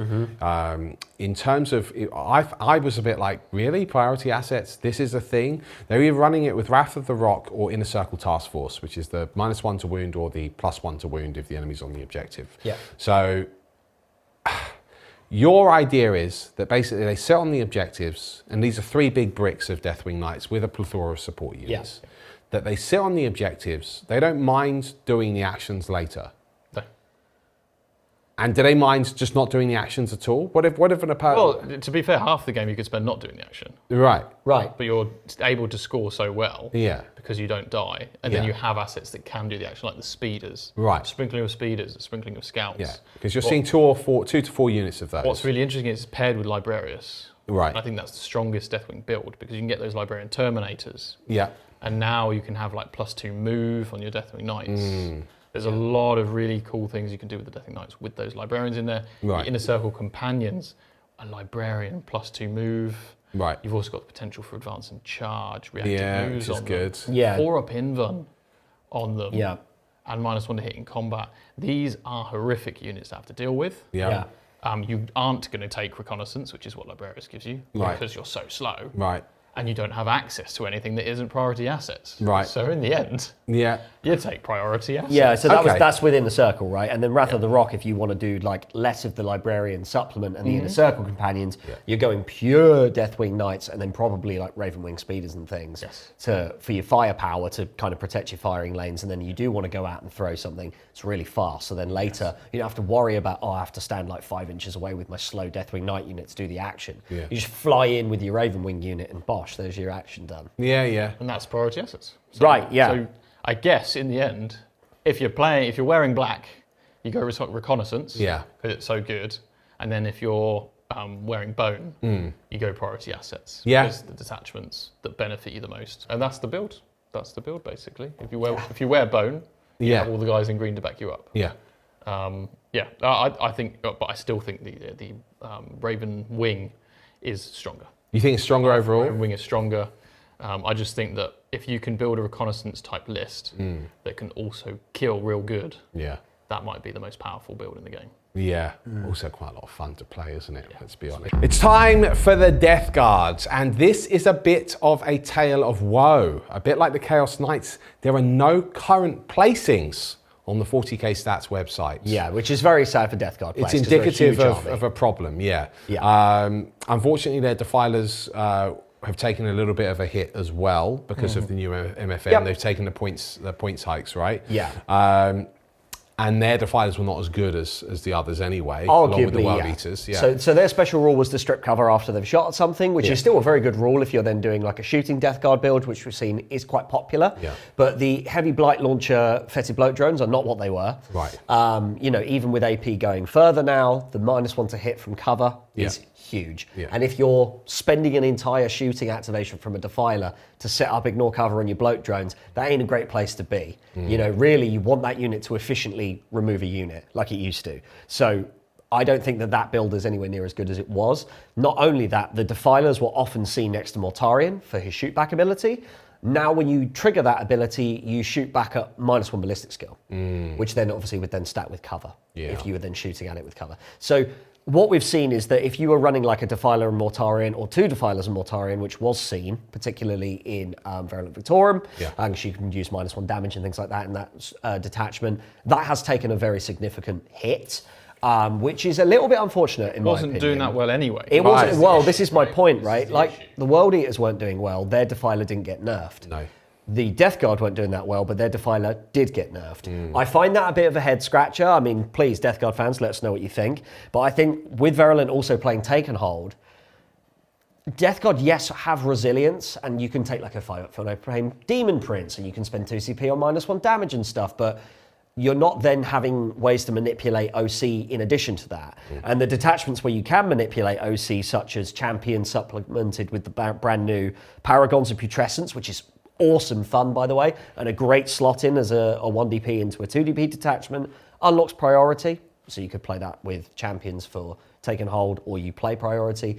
You can just in any command phase go this unit +1 OC for a CP. Right. So that can get you out of dodge when you're trying to hold objectives. Like maybe you've got Typhus and 20 Poxwalkers.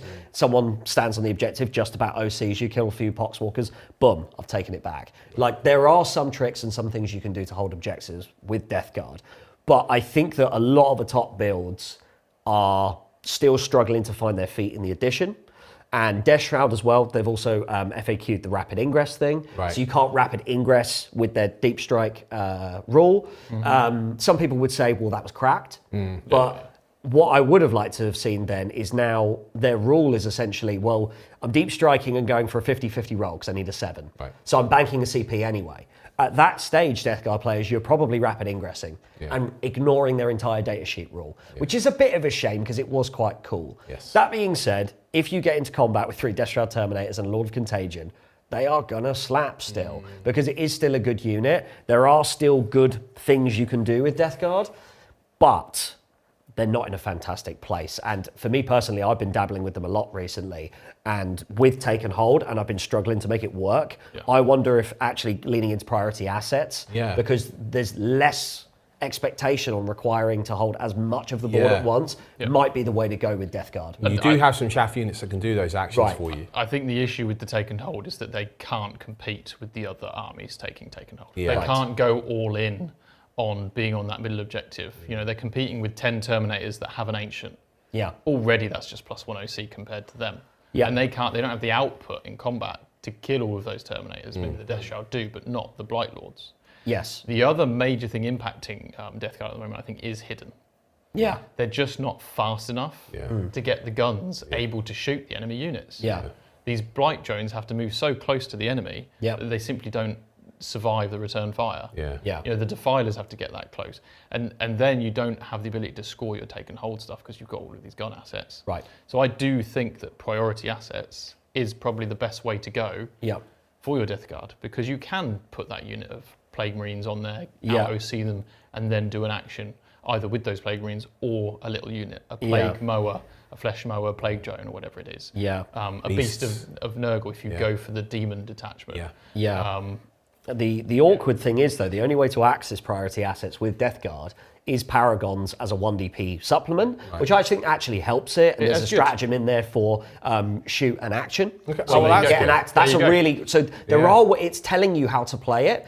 The only other way to get it is Deathlord's Chosen, which is the Terminator detachment. Trouble with that is if you're going all in on a Terminator build, are you wanting to play to priority assets? Well, can you supplement You know, with your... it's we've difficult. we've seen with the Dark Angels just now. Yeah. Actually, the death.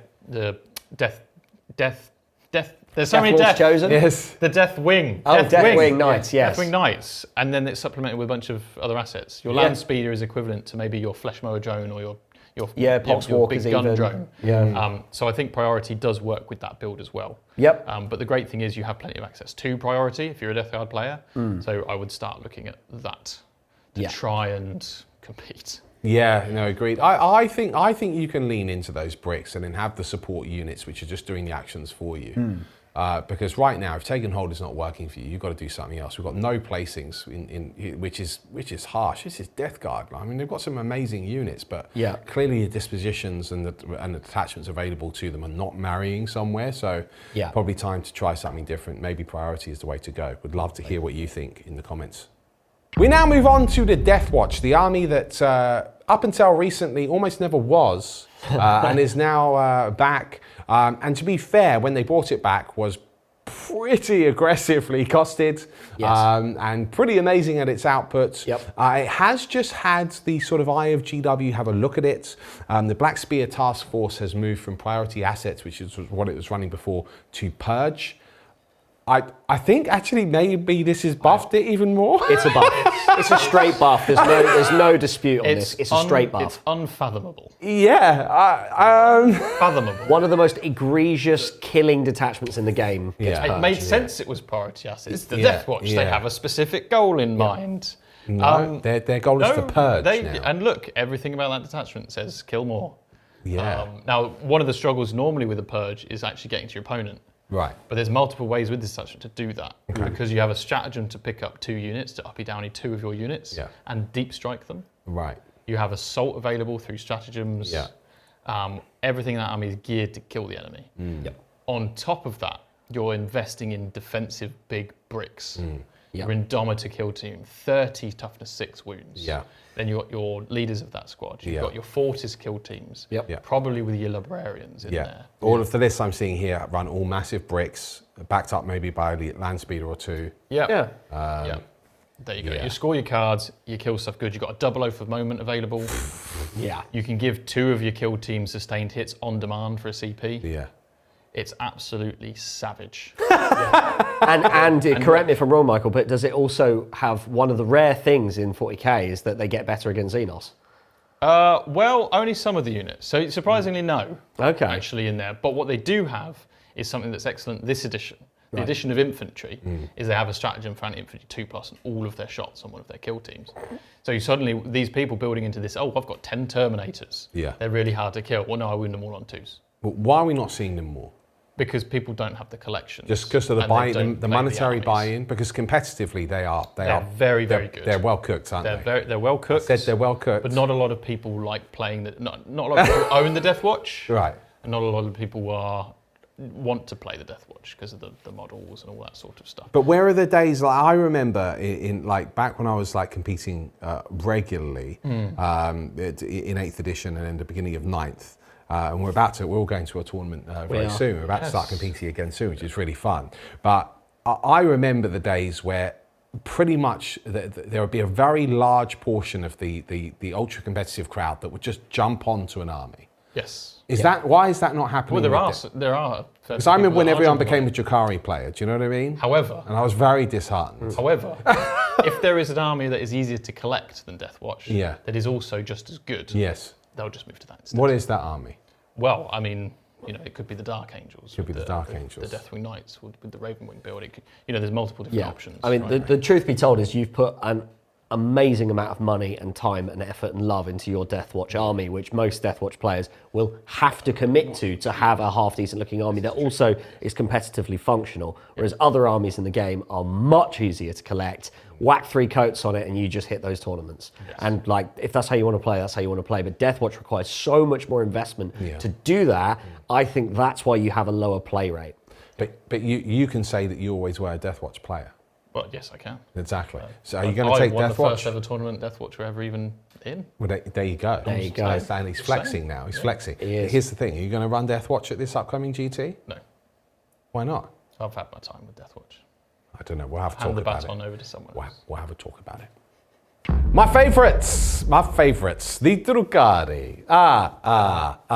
Okay, right. This is interesting because all of the placed lists are all running the same detachments. Sky Splinter Assault and Exhibition of Slaughter, which is the Witch cult themed one. Sky Splinter Assault does synergize with it really well if you're running those witches because they get lance when they get out of their transports. And then lethal hits against non-monster vehicles from the witch detachment they're adding in, Exactly, and then they've even got a strat to give you just straight lethals anyway. if that's Right, that's exactly, what you want. right, yeah. And they do kick out a lot of attacks, and they can actually punch up a lot higher than you would expect. So let's go over a list. I'm going to shout out my boy, my man, it's Drukari. Okay, he is the infamous, I should say, really, Archon on the planet at the moment.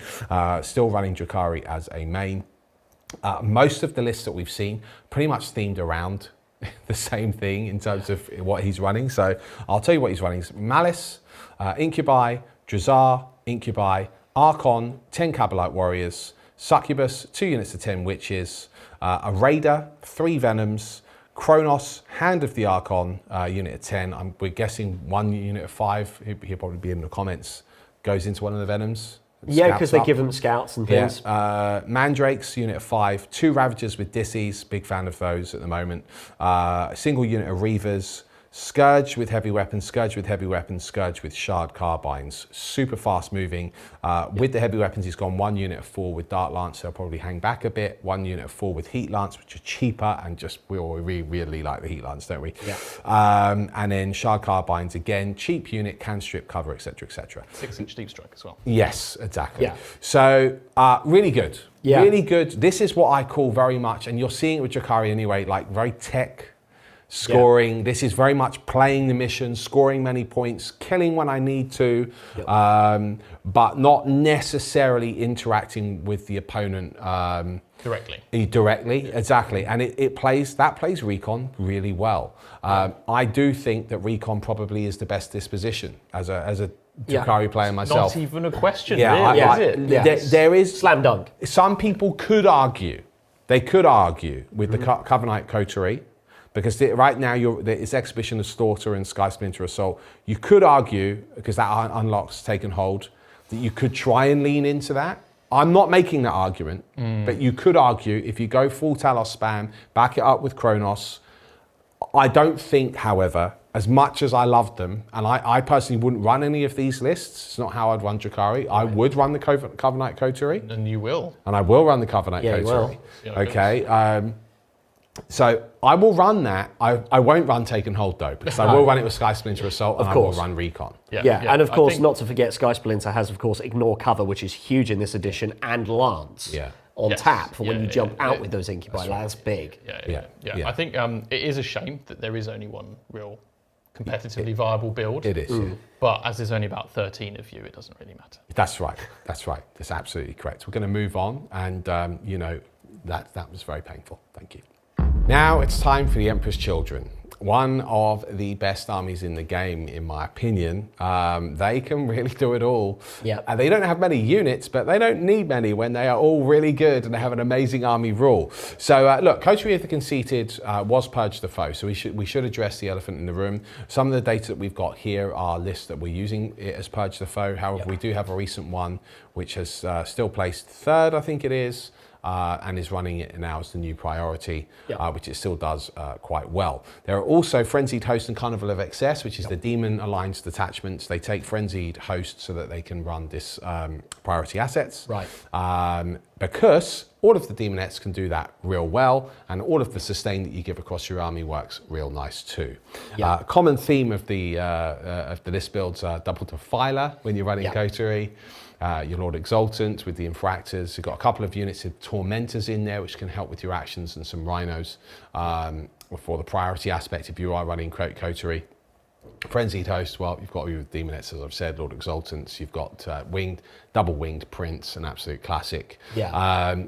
Really, it's probably priority, which is you're seeing being run versus Recon. I think it's a clean sweep for priority. And I think Carnival of Excess in particular, it's disruption at base, but obviously you're taking a priority detachment with it to play the disposition that you're best suited for.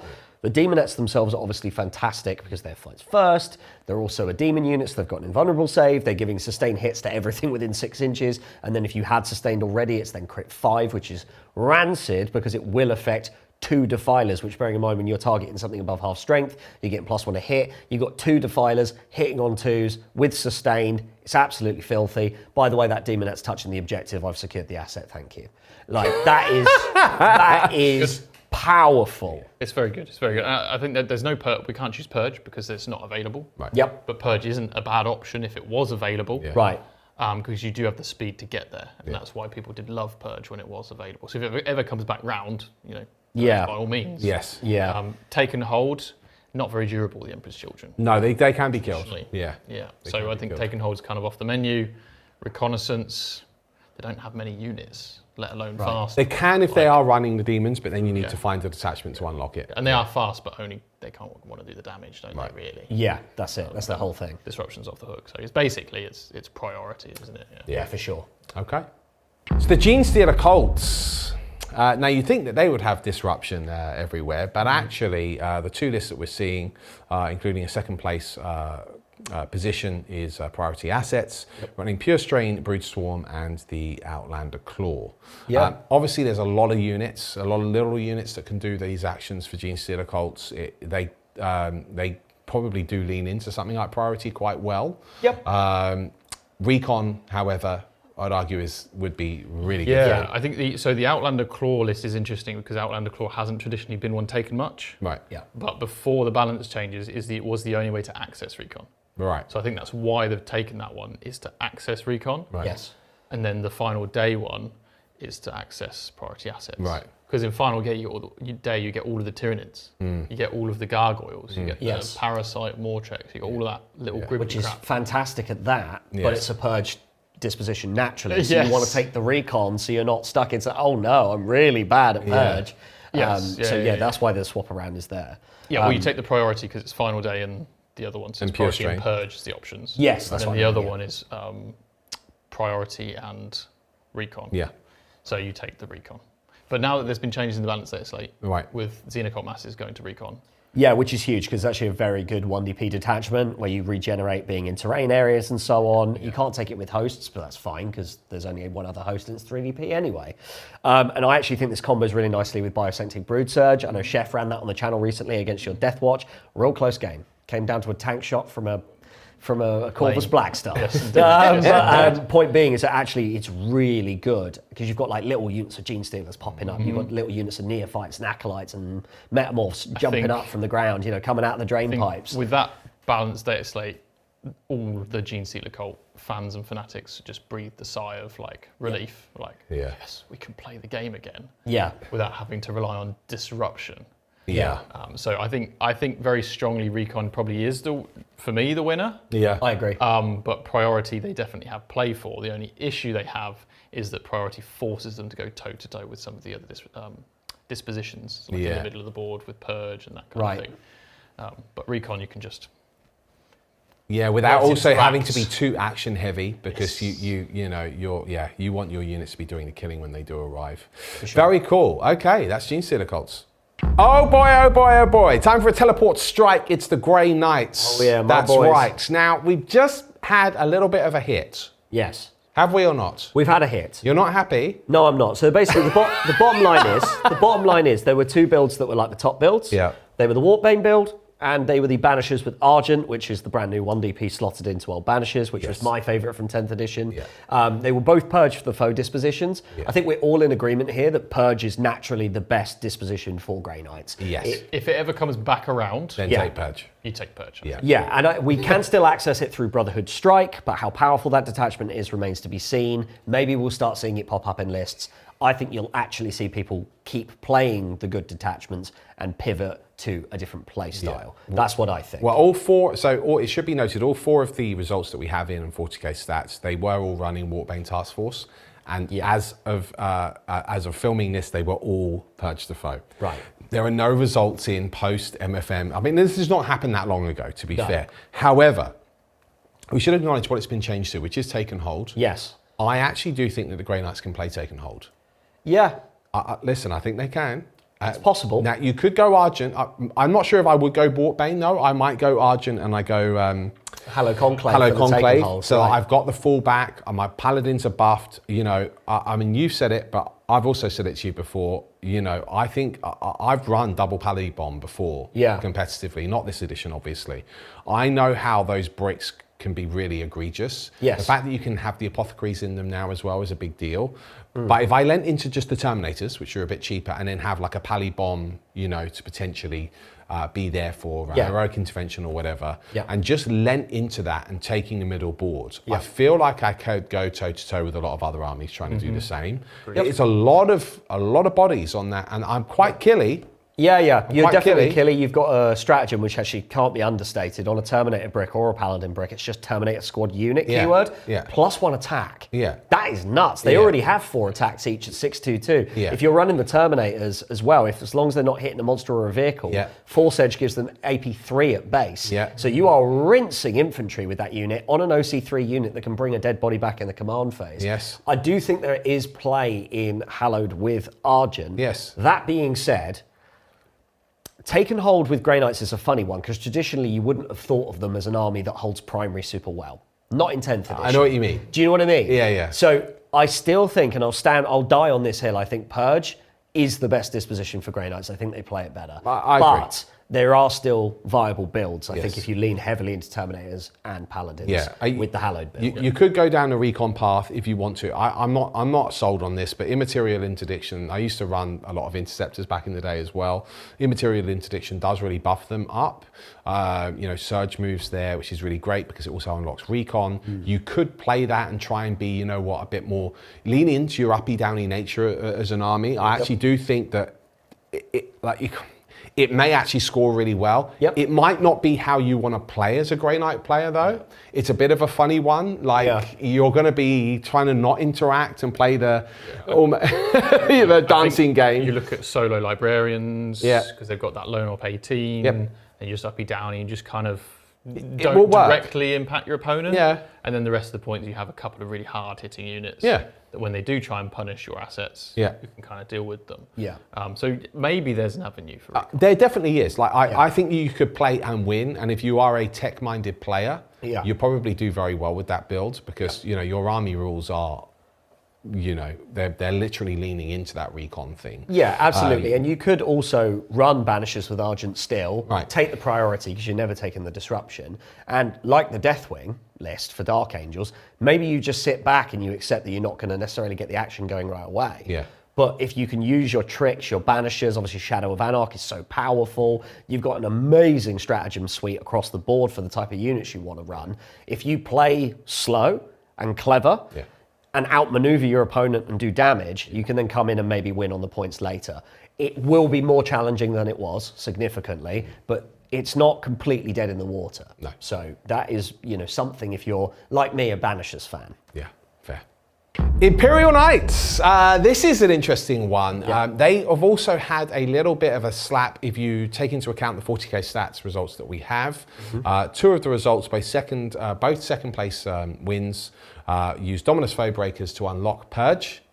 And Gate Warden Lance. Now, Gate Warden Lance is priority assets, or is it taken hold? It's taken hold. It's taken hold now, Yes, okay.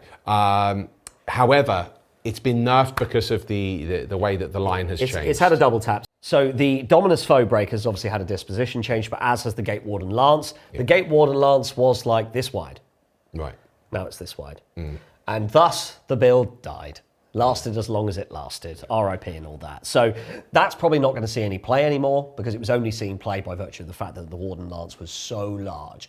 Dominus Foebreakers is still interesting, but it's priority assets. Now, we know Big Knights can shoot in action, so maybe there's still play in that. But I personally think that Valor Strike Lance is something worth looking at because it plays the one disposition that I think Knights does best, which is Purge the Foe. I'm inclined to agree. I think if they could have Purge, they would take Purge. I think a lot of Knights players are probably looking at it and going, well, Valor Strike Lance isn't as good as Gate Warden was, and maybe it's not as good as your favourite one, Freeblade. It's my favourite detachment by far. But it does give you Purge, and Valor Strike can make you faster. Right? So actually speeding up the board with all these Knights and then shooting everything to death and them not being able to kill as many of you does lean into Purge. Yeah, it does, But and why do you think, I agree, Purge absolutely works for Knights, obviously. However, why can they not interact with priority? So they definitely can. And priority, though, does obviously require the actions. But you can still shoot an action. Well, you can, yeah. Build your With the army big around knights, it. yeah. With the big knights, yes. But if you build your army around, I've got feel no pain in my free blade. But if you Yeah, it goes a long way. It does, yeah. But if you start to lose maybe some of your assets on a certain side of the board, then you start to not be able to do the actions in the right places, or perhaps if you don't have the OC to flip an objective to do an action, right. then you maybe start losing out on the points. Whereas with Purge, you can kind of go all in. Yeah, look, Purge works. You've got I'll towering. kill the You want to stuff. go. Look, I get it. Look, I get it. But I think priority of Free Blade Company with the right list and with someone that rolls sixes for fun, you don't lose. The Imperial agents, the insidious Imperial agents. There is actually one of them among us. Oh yeah. It is I. It's his year. It is I. I have the Inquisitorial Rosette. Yeah. So agents have had a change, which is kind of exciting, to be honest. Look, they're not going to set the world on fire. There's obviously no results on 40k There are no results stats. to speak of. Let's be real, there probably never will be. But what we are looking at here, if you are interested in agents, is probably Imperialis Fleet. Yep. Not only because it's just the best all-round detachment for 2DP. Imperial agents, because it affects all of your agents' units rather than focusing on specific Ordos. It's also reconnaissance. Which is great for agents. Which is great for agents. You've got lots of little units. Now, the only issue with that is you're not particularly fast with Imperial agents, but you do have lots of little units to run around the board. You've got access to infiltration with assassins and stuff. Yes, you've got rogue traders that can do that as well. Calidus has got uppy downy or not? Uppy downy with the Calidus. Yeah, you can take the Veiled Blade task force now with it. Veiled Blade alongside it. You've got obviously an Eversaw, which has that huge movement capability in the first turn. And you've got transports with loads of infantry. And you know the competitive builds have been like hundreds of Imperial agent bodies. The police force is in town. So I am the law. if you're gonna try out agents, then it's probably going to be reconnaissance is your best option. Okay. Agreed. It's the Leagues of Votann. Okay. This it screams one disposition across all of the results that have come in. There's a slight mix with the detachments, but they're all running, other than one, priority assets. And you know what? When you look at the builds, kind of get it. There's lots of Jaegers in there. There's lots of Pioneers. Sorry. There is lots of infantry led by Carls. Berserks for support. There are basically, and a lot of character support. They're basically there, able to do the actions and scoot about and get onto the objectives with relative ease. We are seeing a shy away from the Hecaton Land Fortress. Yeah, which you're not expected because of all the ignore modifiers. But I think what people are finding is it can't go toe-to-toe with the other big shooty units in the game. And actually it's quite expensive. In order to run priority assets, and in order to take advantage of hidden and all of that go to ground, all that good stuff, you kind of need a lot more infantry. And minus, So I think that's why we're seeing all of that those units.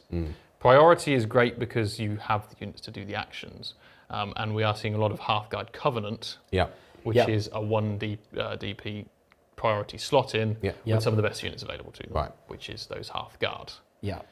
I think there's interestingly a common trend between Votann and Sisters. I think they've got a lot in common. Sagittars and Immolators. If you find an army that is able to split cheap 10 model units, you can do priority assets really well. And those Sagittars splitting warriors, or the Capricus carrier splitting Jaegers. Which we have seen as well. And then you got the transport on top. For about 200 points, you've got 3 units.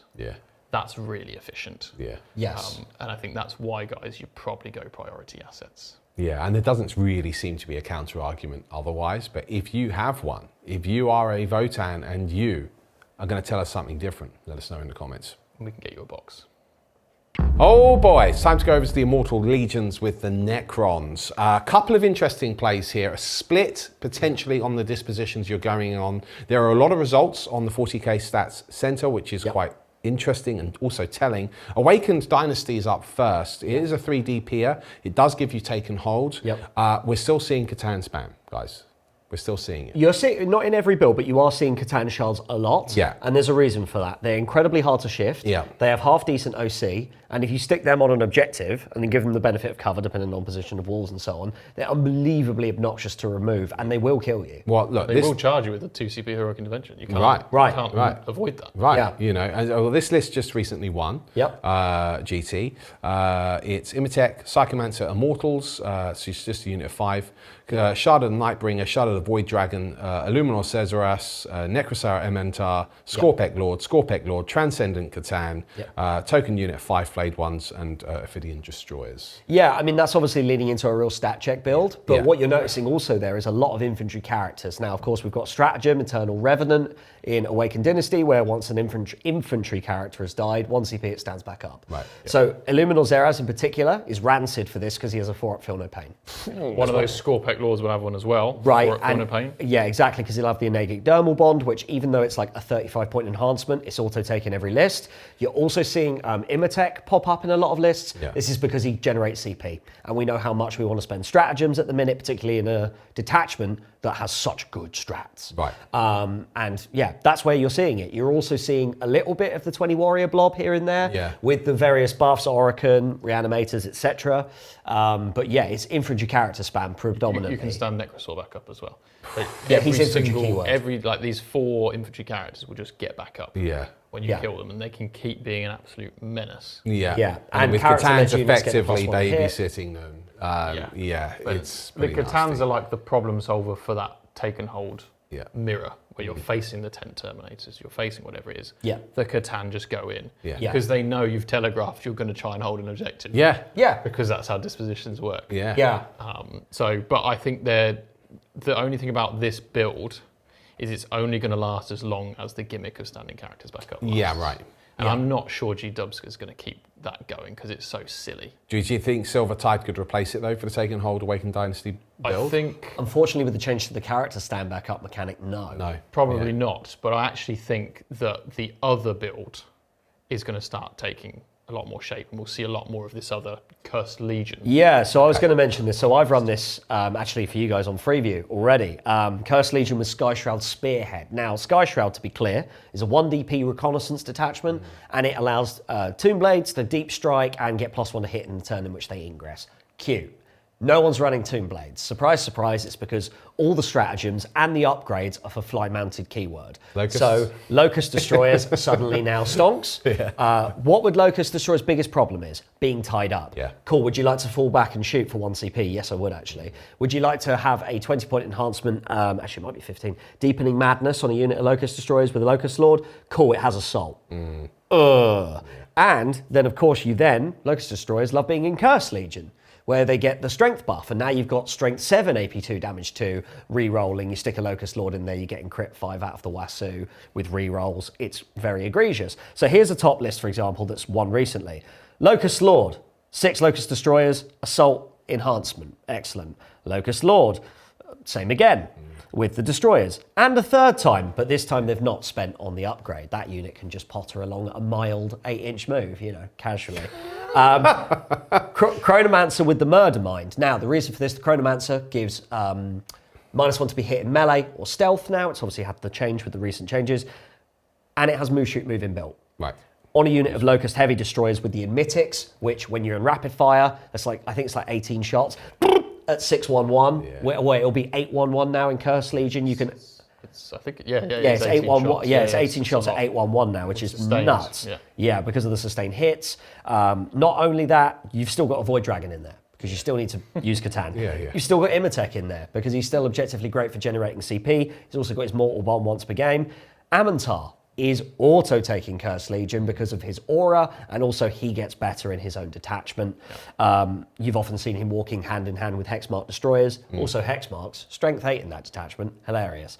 Reanimators to buff up all of those units, couple of Scarabs for a bit of screening. Ophidians are much better now, 622 with devastating ones per game is no joke, on 15 attacks, and of course they up and down can score you cards, and some Scorpek Destroyers to boot, which also lethal sustained aura next to Amantar. Even 3 can do a lot of work. And that's just an example of one list. But what we're seeing here is just Destroyer spam with really tough to kill units.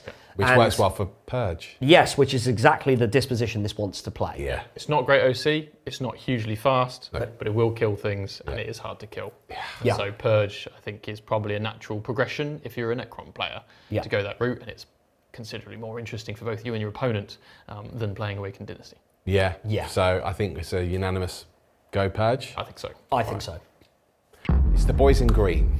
Here The we big go. War. The ones that are going to be getting a codex hopefully very soon. Yeah. Some previews of that codex have already come out. We know that ultimately it seems like the boys are going to get even better. There's going to be a knob for every 10 boys. This is very pertinent because there's a lot of results on 40k stats.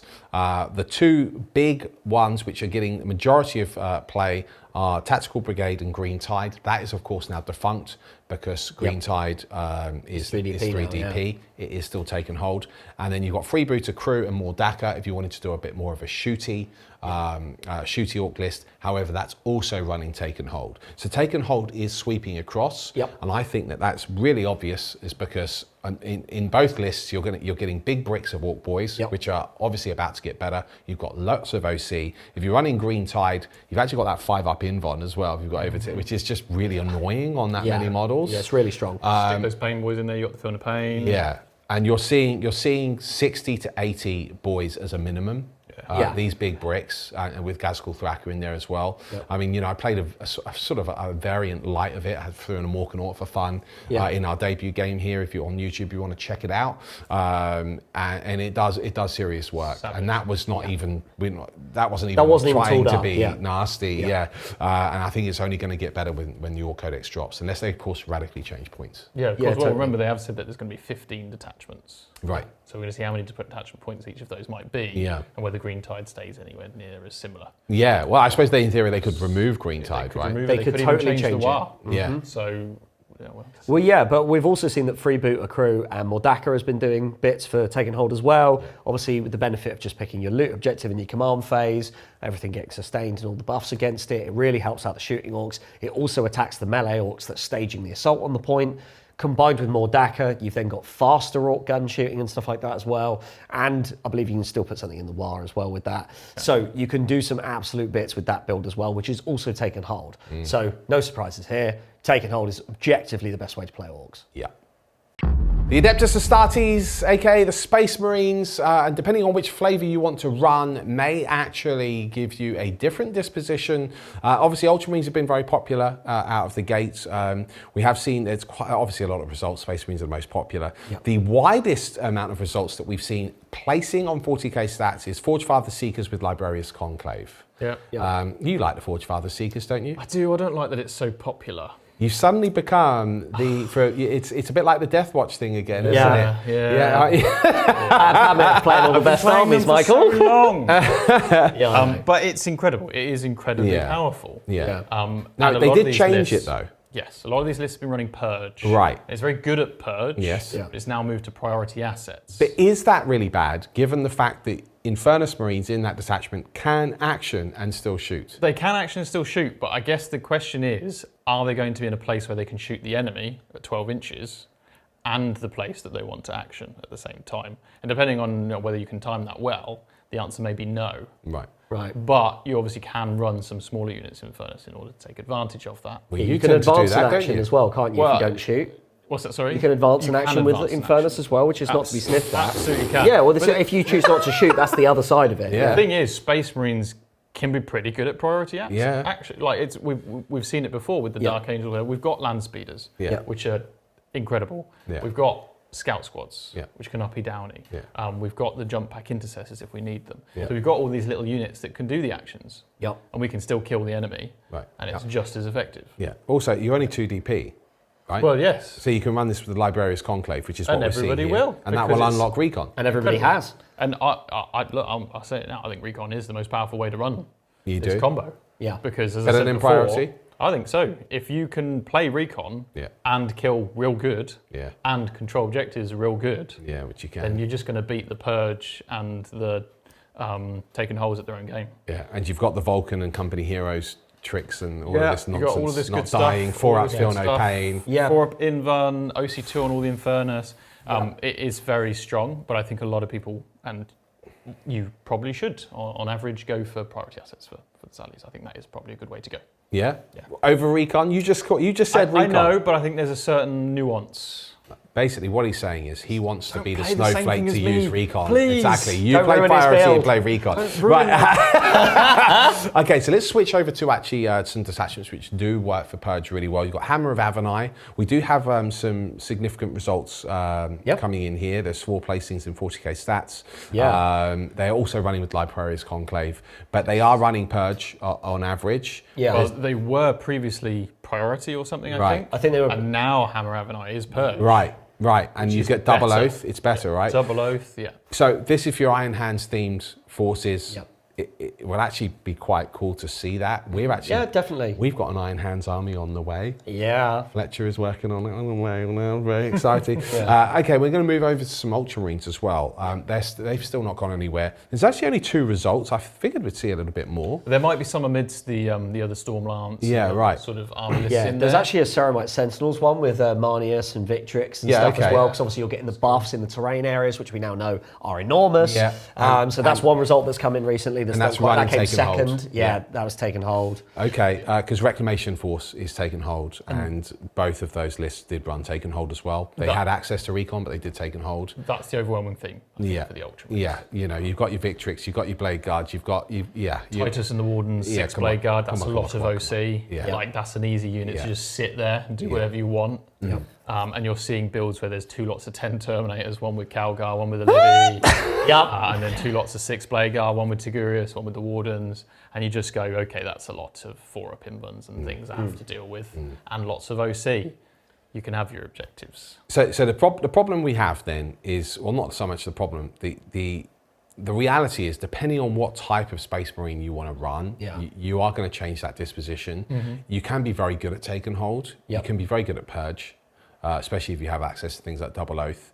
You can obviously be good at recon. If you're a Salamander player, you could be real good at priority. Yes. I mean, I feel with Space Marines you can build to priority all the time because of the plethora of units that you have access to, such as scouts, speeders, you know. It's not necessarily how I'd want to run them though, unless maybe I was doing like a Raven Guard thing. The thing is, you can't build 2,000 points of an elite army. You will have to build maybe 1,500 or 1,200, and the rest of it is scoring the priority. But you don't always want a scout company. That is unfortunate. Yeah.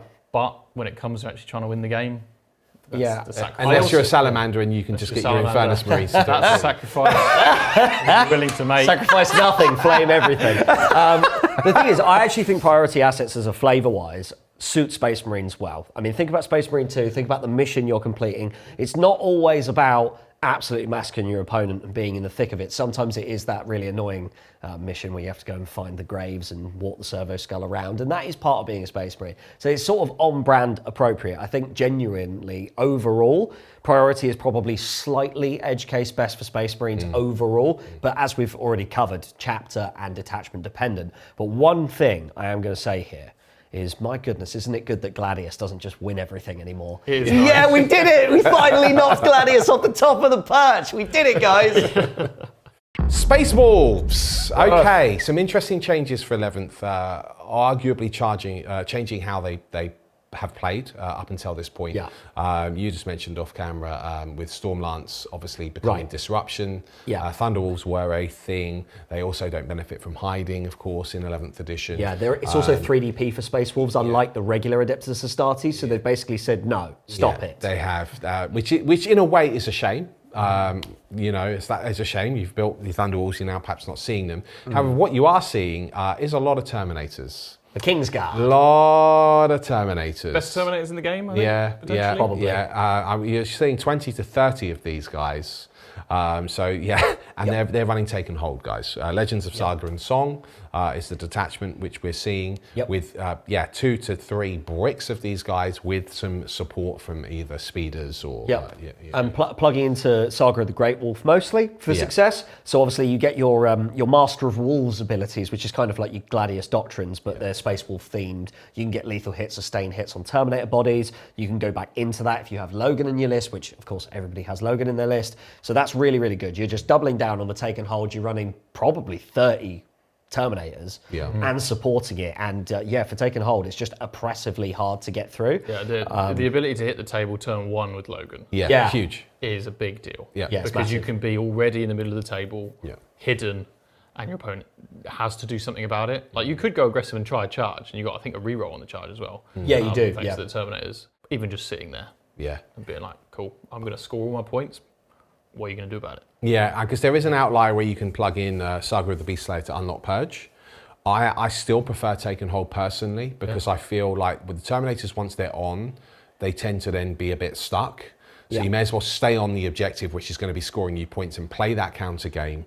With Purge, I like a little bit of speed or some ranged firepower to actually do that killing at range. Yeah, I mean, Ragnar with 20 Blood Claws is obviously a play if you're going to play Purge, but I think you're then losing a lot of point sink into something that can be killed quite easily. Yeah, he does in die. the grand scheme. Like, he does die, he hits hard, but he dies. Yeah. Whereas if you're leaning into, if you're doing Purge and then you're in the mirror, that's not great, because you're then losing a huge point sink in that trade. Whereas if you're doing your Wolfguard Terminator spam, you're taking Take and Hold, and you don't care about the mirror. Right. I think it's just objectively stronger, and that's why you are seeing 30 Wolfguard Terminators at events. The thing is as well, I think even if that build changes, for Space Wolves players, I think Take and Hold probably will end up being a better one anyway. Yeah. You got great Grey Hunters, like OC3 on all of them. Yep. Actually, your Codex units probably start to lean into Take and Hold, regardless of the situation. So I think it's a good bet for most of the edition. Yeah, just Take and Hold. Tau Empire is what we're looking at now. So they have just had a pretty significant change. Yeah. So Retcad has come down from 2DP to 3DP. So that is significant, but it is still Purge. It is still Purge. However, Montcar, what's happened to Montcar? It's gone to priority assets Rather than Purge. It's a very significant change. I think where players were was, Montcar is Purge. That's great, and I'd love to run that. Yeah. But Retaliation Cadre is Purge, and I can have another detachment alongside it. Yeah. So I'll do that instead. Yes. Yeah. And that's what the data a lot of the wins, there were two, it was split really. Yeah. Win wise. Advanced Acquisition Cadre and Retaliation Cadre were being combined. It was actually kind of an even split between Recon and Purge. Yeah. They were being played both ways, all with results of first place in those instances. And in Montcar, with mixed results across the bag, obviously it's completely redundant now because they were all playing it as a disposition which doesn't exist for them anymore. Right. Could it still work as priority assets? Yes. I actually think it could. Because they do have a lot of units that can do those actions. You've got stealth suits that are just looking at the enemy. Yeah. So they can just do the action whilst you look at the enemy. And Yep. I think that's definitely valid. Yep. But you now have to invest more brain power Yeah. in actually trying to get yourself in a position where you can do the actions. Right. Yeah, and particularly in a detachment where it's very all in the first 3 turns of the game, and if you haven't really crippled your opponent by then anyway, you probably lose because of the nature of the way Montcar works. Having now priority on top of that gives you actually quite a thing to think about. Yeah. You know, it's a cerebral exercise, not just I'm going to full send my opponent because I get lethal and assault and all the buffs with Mark Light ignoring cover. You've actually got to think about it now. However, what I said earlier still stands, and I strongly believe that if you're able to kill things real good and do recon, you have a better matchup into things like Purge and Take and Hold. Yeah. Because of how the dispositions work. Which is where against each now other. Cao Yon might come into play. Quite possibly. Because it's recon naturally, Quite and it gets possibly. really good in the late game. Yeah, quite possibly. But I think if you have access to it, I would go recon. Unfortunately, those builds that did have recon access are now cut to a 3DP Purge. So do you think that we're just going to go Retaliation Cadre? I think we'll see Retaliation Cadre, and they'll Purge? stick to the Purge. Yeah, It's very because it was potent. already successful. Yeah. The only thing that's changed now is they don't have the buffs from like the acquisition one. So Yeah. Yeah. I think we'll see Purge, and that's probably the way to go if you love your battlesuits. Yeah, and you know, you've got just enough resilience in there to probably play that Purge mission well. You'll kill them. They might not kill you as hard in return. Yeah. That is a winner for Purge. All is dust. It's the Thousand Suns. Now, there was a clear sweep of disposition choice here in Take and Hold. And we were seeing the Hexwarp Thrallband either being buffed by the Sekitar cohort or the Ritual of Regeneration.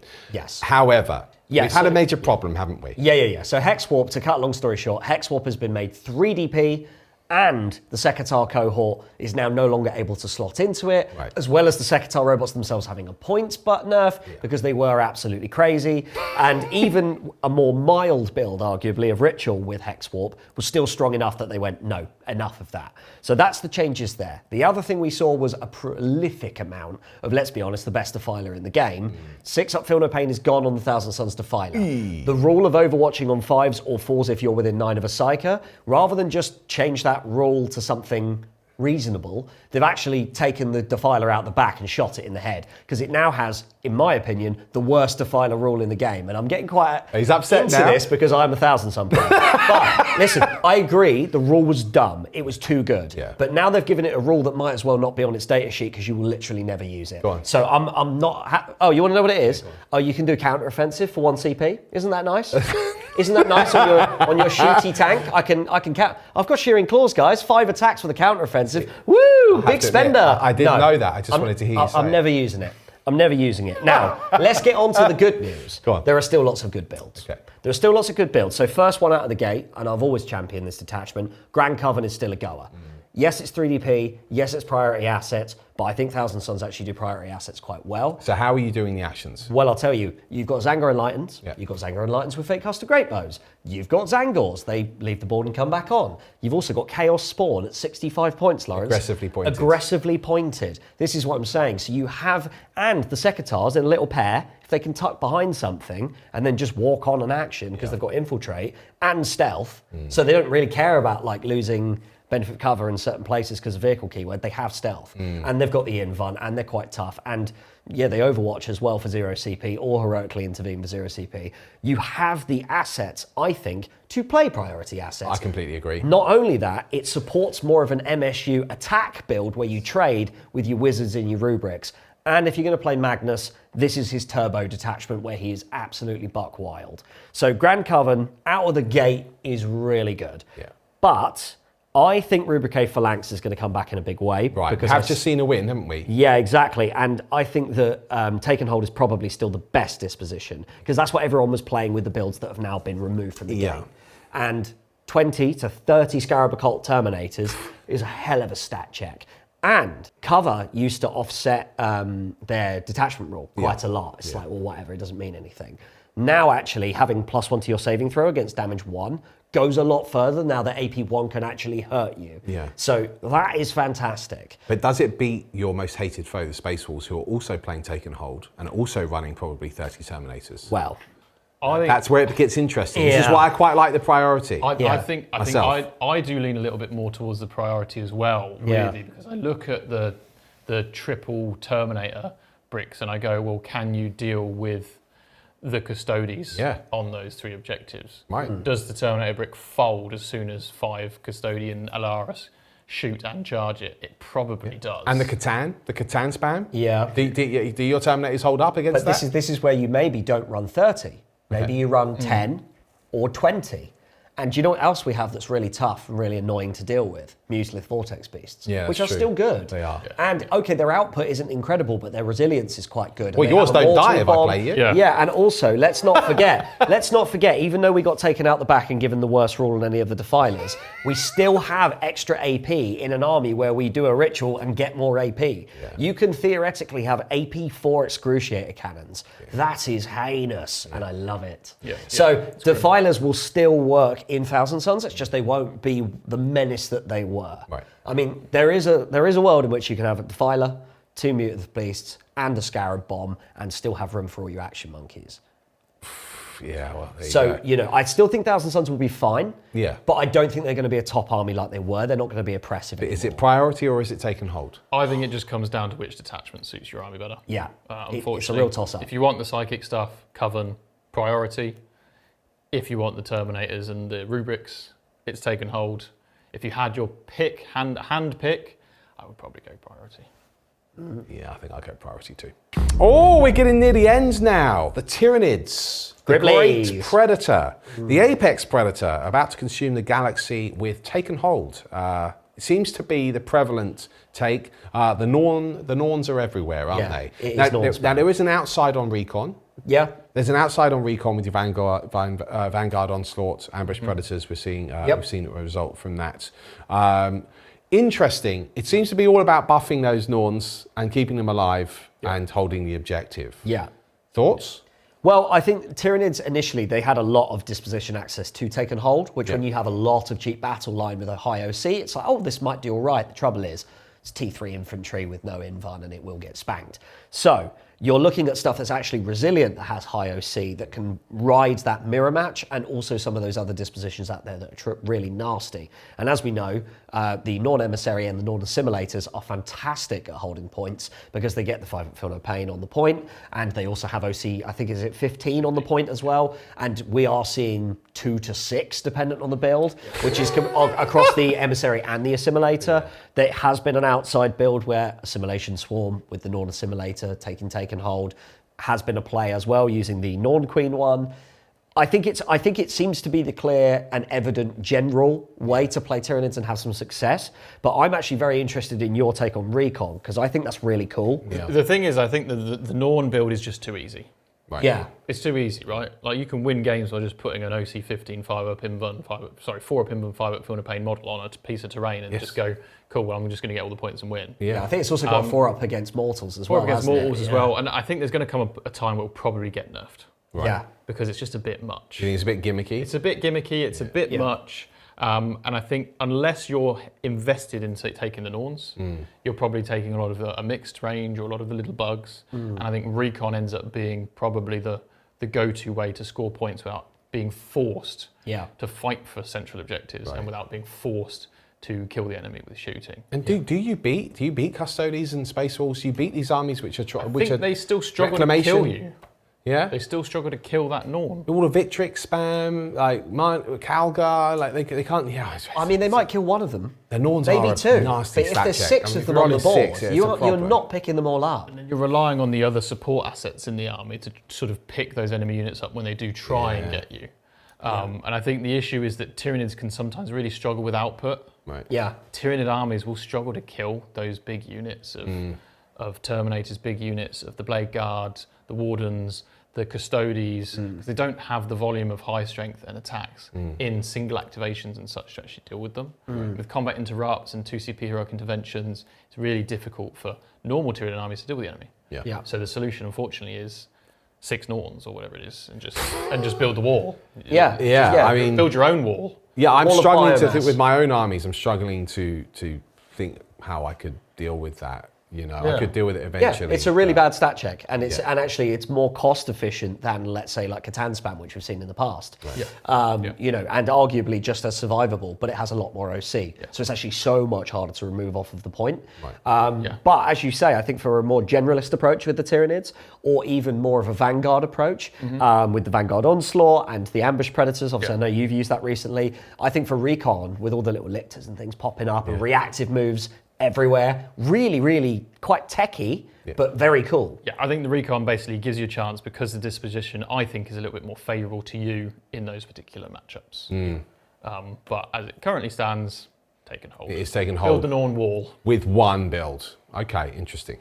Okay, we're going to finish with my beloved, the World Eaters. My Butcher's Nails are unfortunately biting deep as we have, it's a bit bittersweet. There's only one result for the World Eaters here, and I have to admit that I thought the World Eaters would come out much stronger.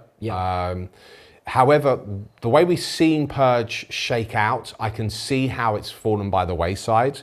The one result that we have was running Brazen Engines, which of course has just been changed. Is now to Disruption. Purge. It was Purge, now it's Disruption. So that was your sort of Demonkin style list, which had Double Defiler in there as well, which is you know, interesting. Yeah, Double Defiler, lots of big like Bloodthirsters and stuff, Angron, like it's a really cool build, but sadly you can't now run it that way. No. So here's the thing. I think we're probably back to Berserker Warband. You know, if you've even left it. Like I was running that anyway, although I acknowledge Brazen Engines is sick.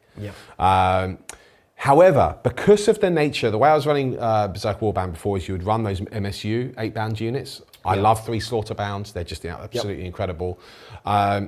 However, you don't want to be losing too many units in Purge either, right? So I think I'd pivot to the bricks. Yeah. And I think because of the plethora of points drops that we've had, which have been aggressive for World Eaters, you might be in a situation now where actually running 3 bricks of those with your Slaughter Bound, be it 1 unit of Exalted 8-bound and 2 units of 8-bound, would be a really good way. You're running Purges with Berserk Warband anyway, which is good. It probably is still your best attachment now, overall. Yeah, and I think Angron, as you pointed out when we did cover the points, is aggressively pointed now. He's very and interesting now. In Purge, he's interesting. It's very interesting now. Yeah. Your biggest issue is with World Eaters is our firepower, which we did have, which was really quite good, has been hit substantially. Yeah. The Forge Fiend, although he's quite cheap again now, you are rerunning hits, but you're probably hitting on 5s. Yeah. Okay. You do have a lot of shots. Yeah. But you are probably hitting on 5s. Someone ties you up, it's 6s, baby. Yeah. Yeah. That's painful. So I don't know if you do pivot to a couple of Defilers. You know. But even then, there's a reason why it's the only Defiler in the game that wasn't nerfed. Right. It's because it's the worst one, sadly. Right. Unfortunately. My hot take is obviously Purge is the best way to play. Yeah. I actually think because a lot of armies are moving away from Purge, Yeah. you can get away with an MSU style build. Maybe. And I actually think that you drop any notion of shooting anything. Yeah. And you just go all in on that combat. So do my style list? I think you do that style list. Okay. Even the one that you ran in the league previously, I think something like that. Triple MSU, 8-bound, Slaughter Bound, 3 Mauler Fiends. It's all, that list is cheaper now, by the way. It sadly didn't have any Berserkers in Berserk Warband, which is something which doesn't sit right with me. Yeah. But 3 units of Spawn. Yeah, I mean, you can hold the objectives. You've got the Blood Offering. If like someone kills you on an objective, I'll just make it sticky anyway. Like it does work really well. Yeah. I'm not sure. I feel like having a little bit of the firepower, you know, the thing is, if you're hitting on 5s, guys, it sucks. That's that's a unit of 8-bound you could just have. I tend to agree. I tend to agree charge. with Mike. I think you go full tilt. It's 1986. You put Slayer on and you rain in blood. Yeah. I mean, look, I'm perfectly okay with that. I don't know if I'd do it MSU though. I think I would go 3 bricks now. I don't want to lose those units as easily as I could before. And then you are also leaning into bringing a model back, which is really, really, really annoying. Okay, so it is Purge for the Foe, obviously for World Eaters. I mean, how could it be anything else? And that wraps up all of the factions. We've chosen the best dispositions. We've based it on data, which is from real events around the world. But do you think we've gotten it right? What do you think? Are you an expert with the Leagues of Votann saying, no, you are absolutely wrong? Do we need to get you a box? Let us know in the comments. We will join you there. Until next time, I have been Lawrence, he's been Meta Mike, and he's been the Shredder. We'll catch you next time. Bye-bye. Want more tabletop tactics? Then get yourself an on-demand membership.